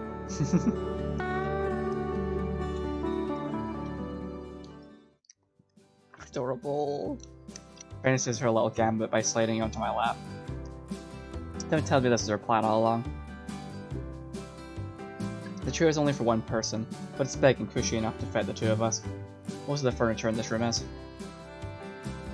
Mina's always heavier than I remember, but her thigh alone is big enough to cut off the blood flow in my upper body. But I like it. She's like a warm pearl that I just want to squeeze, practically melt whenever she's close like this. Using a class, she smells an expectant spark. Oh, what the hell, this stuff is liquid trash fire, but I'm enjoying myself too much to tell the mood. Where's my glass too? We clank them both together. Cheers. Cheers! She chuckles and takes a sip. I cringe and say a prayer for my health. Unlike Marina, I take a couple big gulps, not because I like it, but because I want to finish it and end my suffering. Seriously, this crap tastes like cleaning solution that was fermented with a rotting candy cane. Makes me feel all warm and fuzzy. Is all alcohol like this? Varying degrees of terrible? Pretty much. Some of it is better than others. Actually, I kinda like it. You're kidding. I mean, sure, the first few sips are blah. Really blah. But then you're all relaxed and it starts tasting like Christmas. I'd say just let her enjoy it, not tease her about it. The fact she can actually enjoy it probably makes her more grown up than me anyway. In fact, Marina might be the more mature of us, period. Every day she surprises me more and more. In a way, it's kind of sad she's never going to be that same sheltered Marina from when we first met. And when I look at her now, with her hair down and draped over her shoulders, and holding that glass, well, I start to think that maybe she never really was. Maybe I'm finally starting to see the real Marina. Maybe I'm finally loving the real one too. When we're both a few years older, maybe we can start expanding our palettes. But for now, this is still a crime, and you're still a criminal. You know what that makes you then, right? What's that? My partner in crime. You make us sound cooler than we actually are. I can pretend to be the cynic, but that's not going to keep my heart from fluttering when she says stuff like that. Forget about Bonnie and Clyde. We're Bonnie and Bunny. Two star-crossed outlaws on the run. On the run, huh? Words slip out of me as I echo them back to her. We both stare out the window into the glittering streets of Vegas. Neon floods the streets from every corner, but if you look beyond that into the darkness, you can make out the glowing silhouette of the desert and its jagged mountains. Where are we running to next, then? Marina looks down, considering this. I mull it over. It's strange, not having anything to run from, only towards. Finally, Marina looks up. I don't think it matters. She nudges herself closer to me. She smiles, turning from the window to gaze at me instead. As long as I'm with you, I'm exactly where I want to be. Oh, my heart. Oh. God. Oh, it's... Oh, my heart. God, this part. Damn, it does not work. Ah. Oh, God. Oh. Sappy lesbian romance is just too much for me.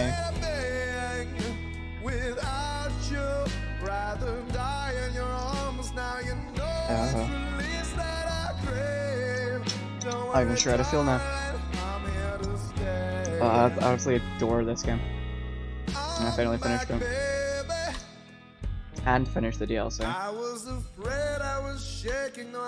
Maybe they're gonna spend the next little while in my room being sad. Or I'm gonna immediately go buy a new Fury visual novel to play. You'll find out in the next few days. You look much better, I'm sure you'll find out.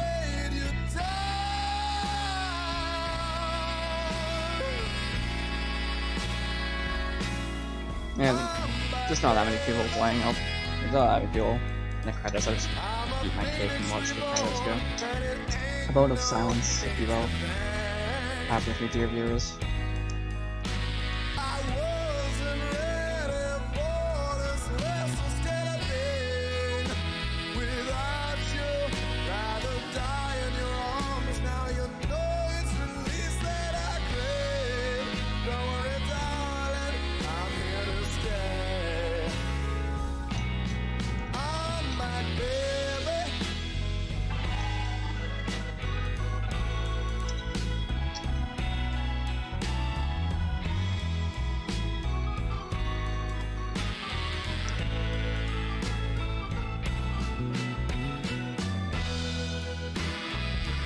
Patrons? Oh shit, look at that.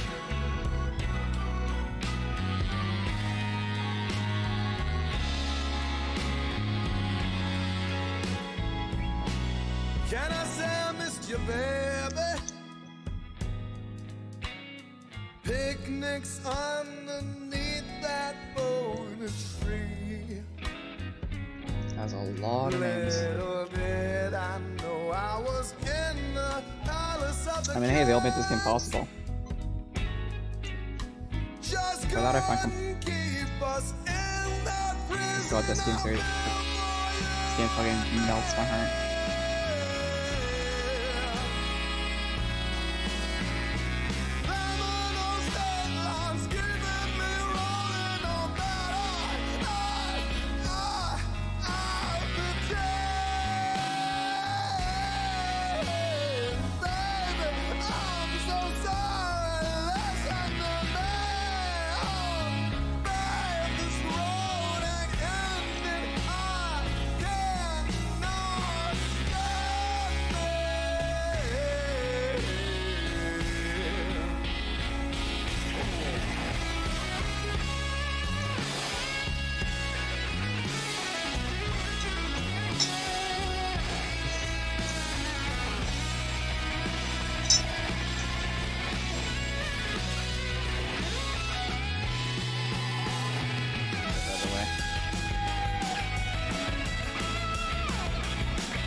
Getting kind of emotional now.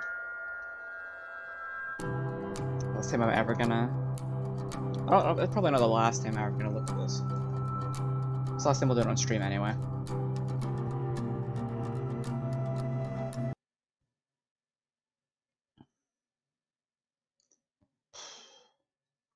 Well shit, lets me finish the game. Kinda sad now.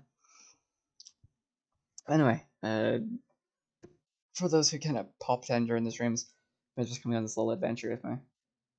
I'm gonna play some Teardown next. I've been getting like into the campaign recently, so I don't know if I'll stream tomorrow, but I'm definitely streaming Tuesday. So that's Tuesday's streaming plan. And yeah, thanks for stopping along. If not, I might find another Yuri Dating Sim to play. You know, I don't like I'm totally not biased or anything. Anyway, I've already been streaming for 2 hours longer than I thought I would. But thanks, I guess. Bye.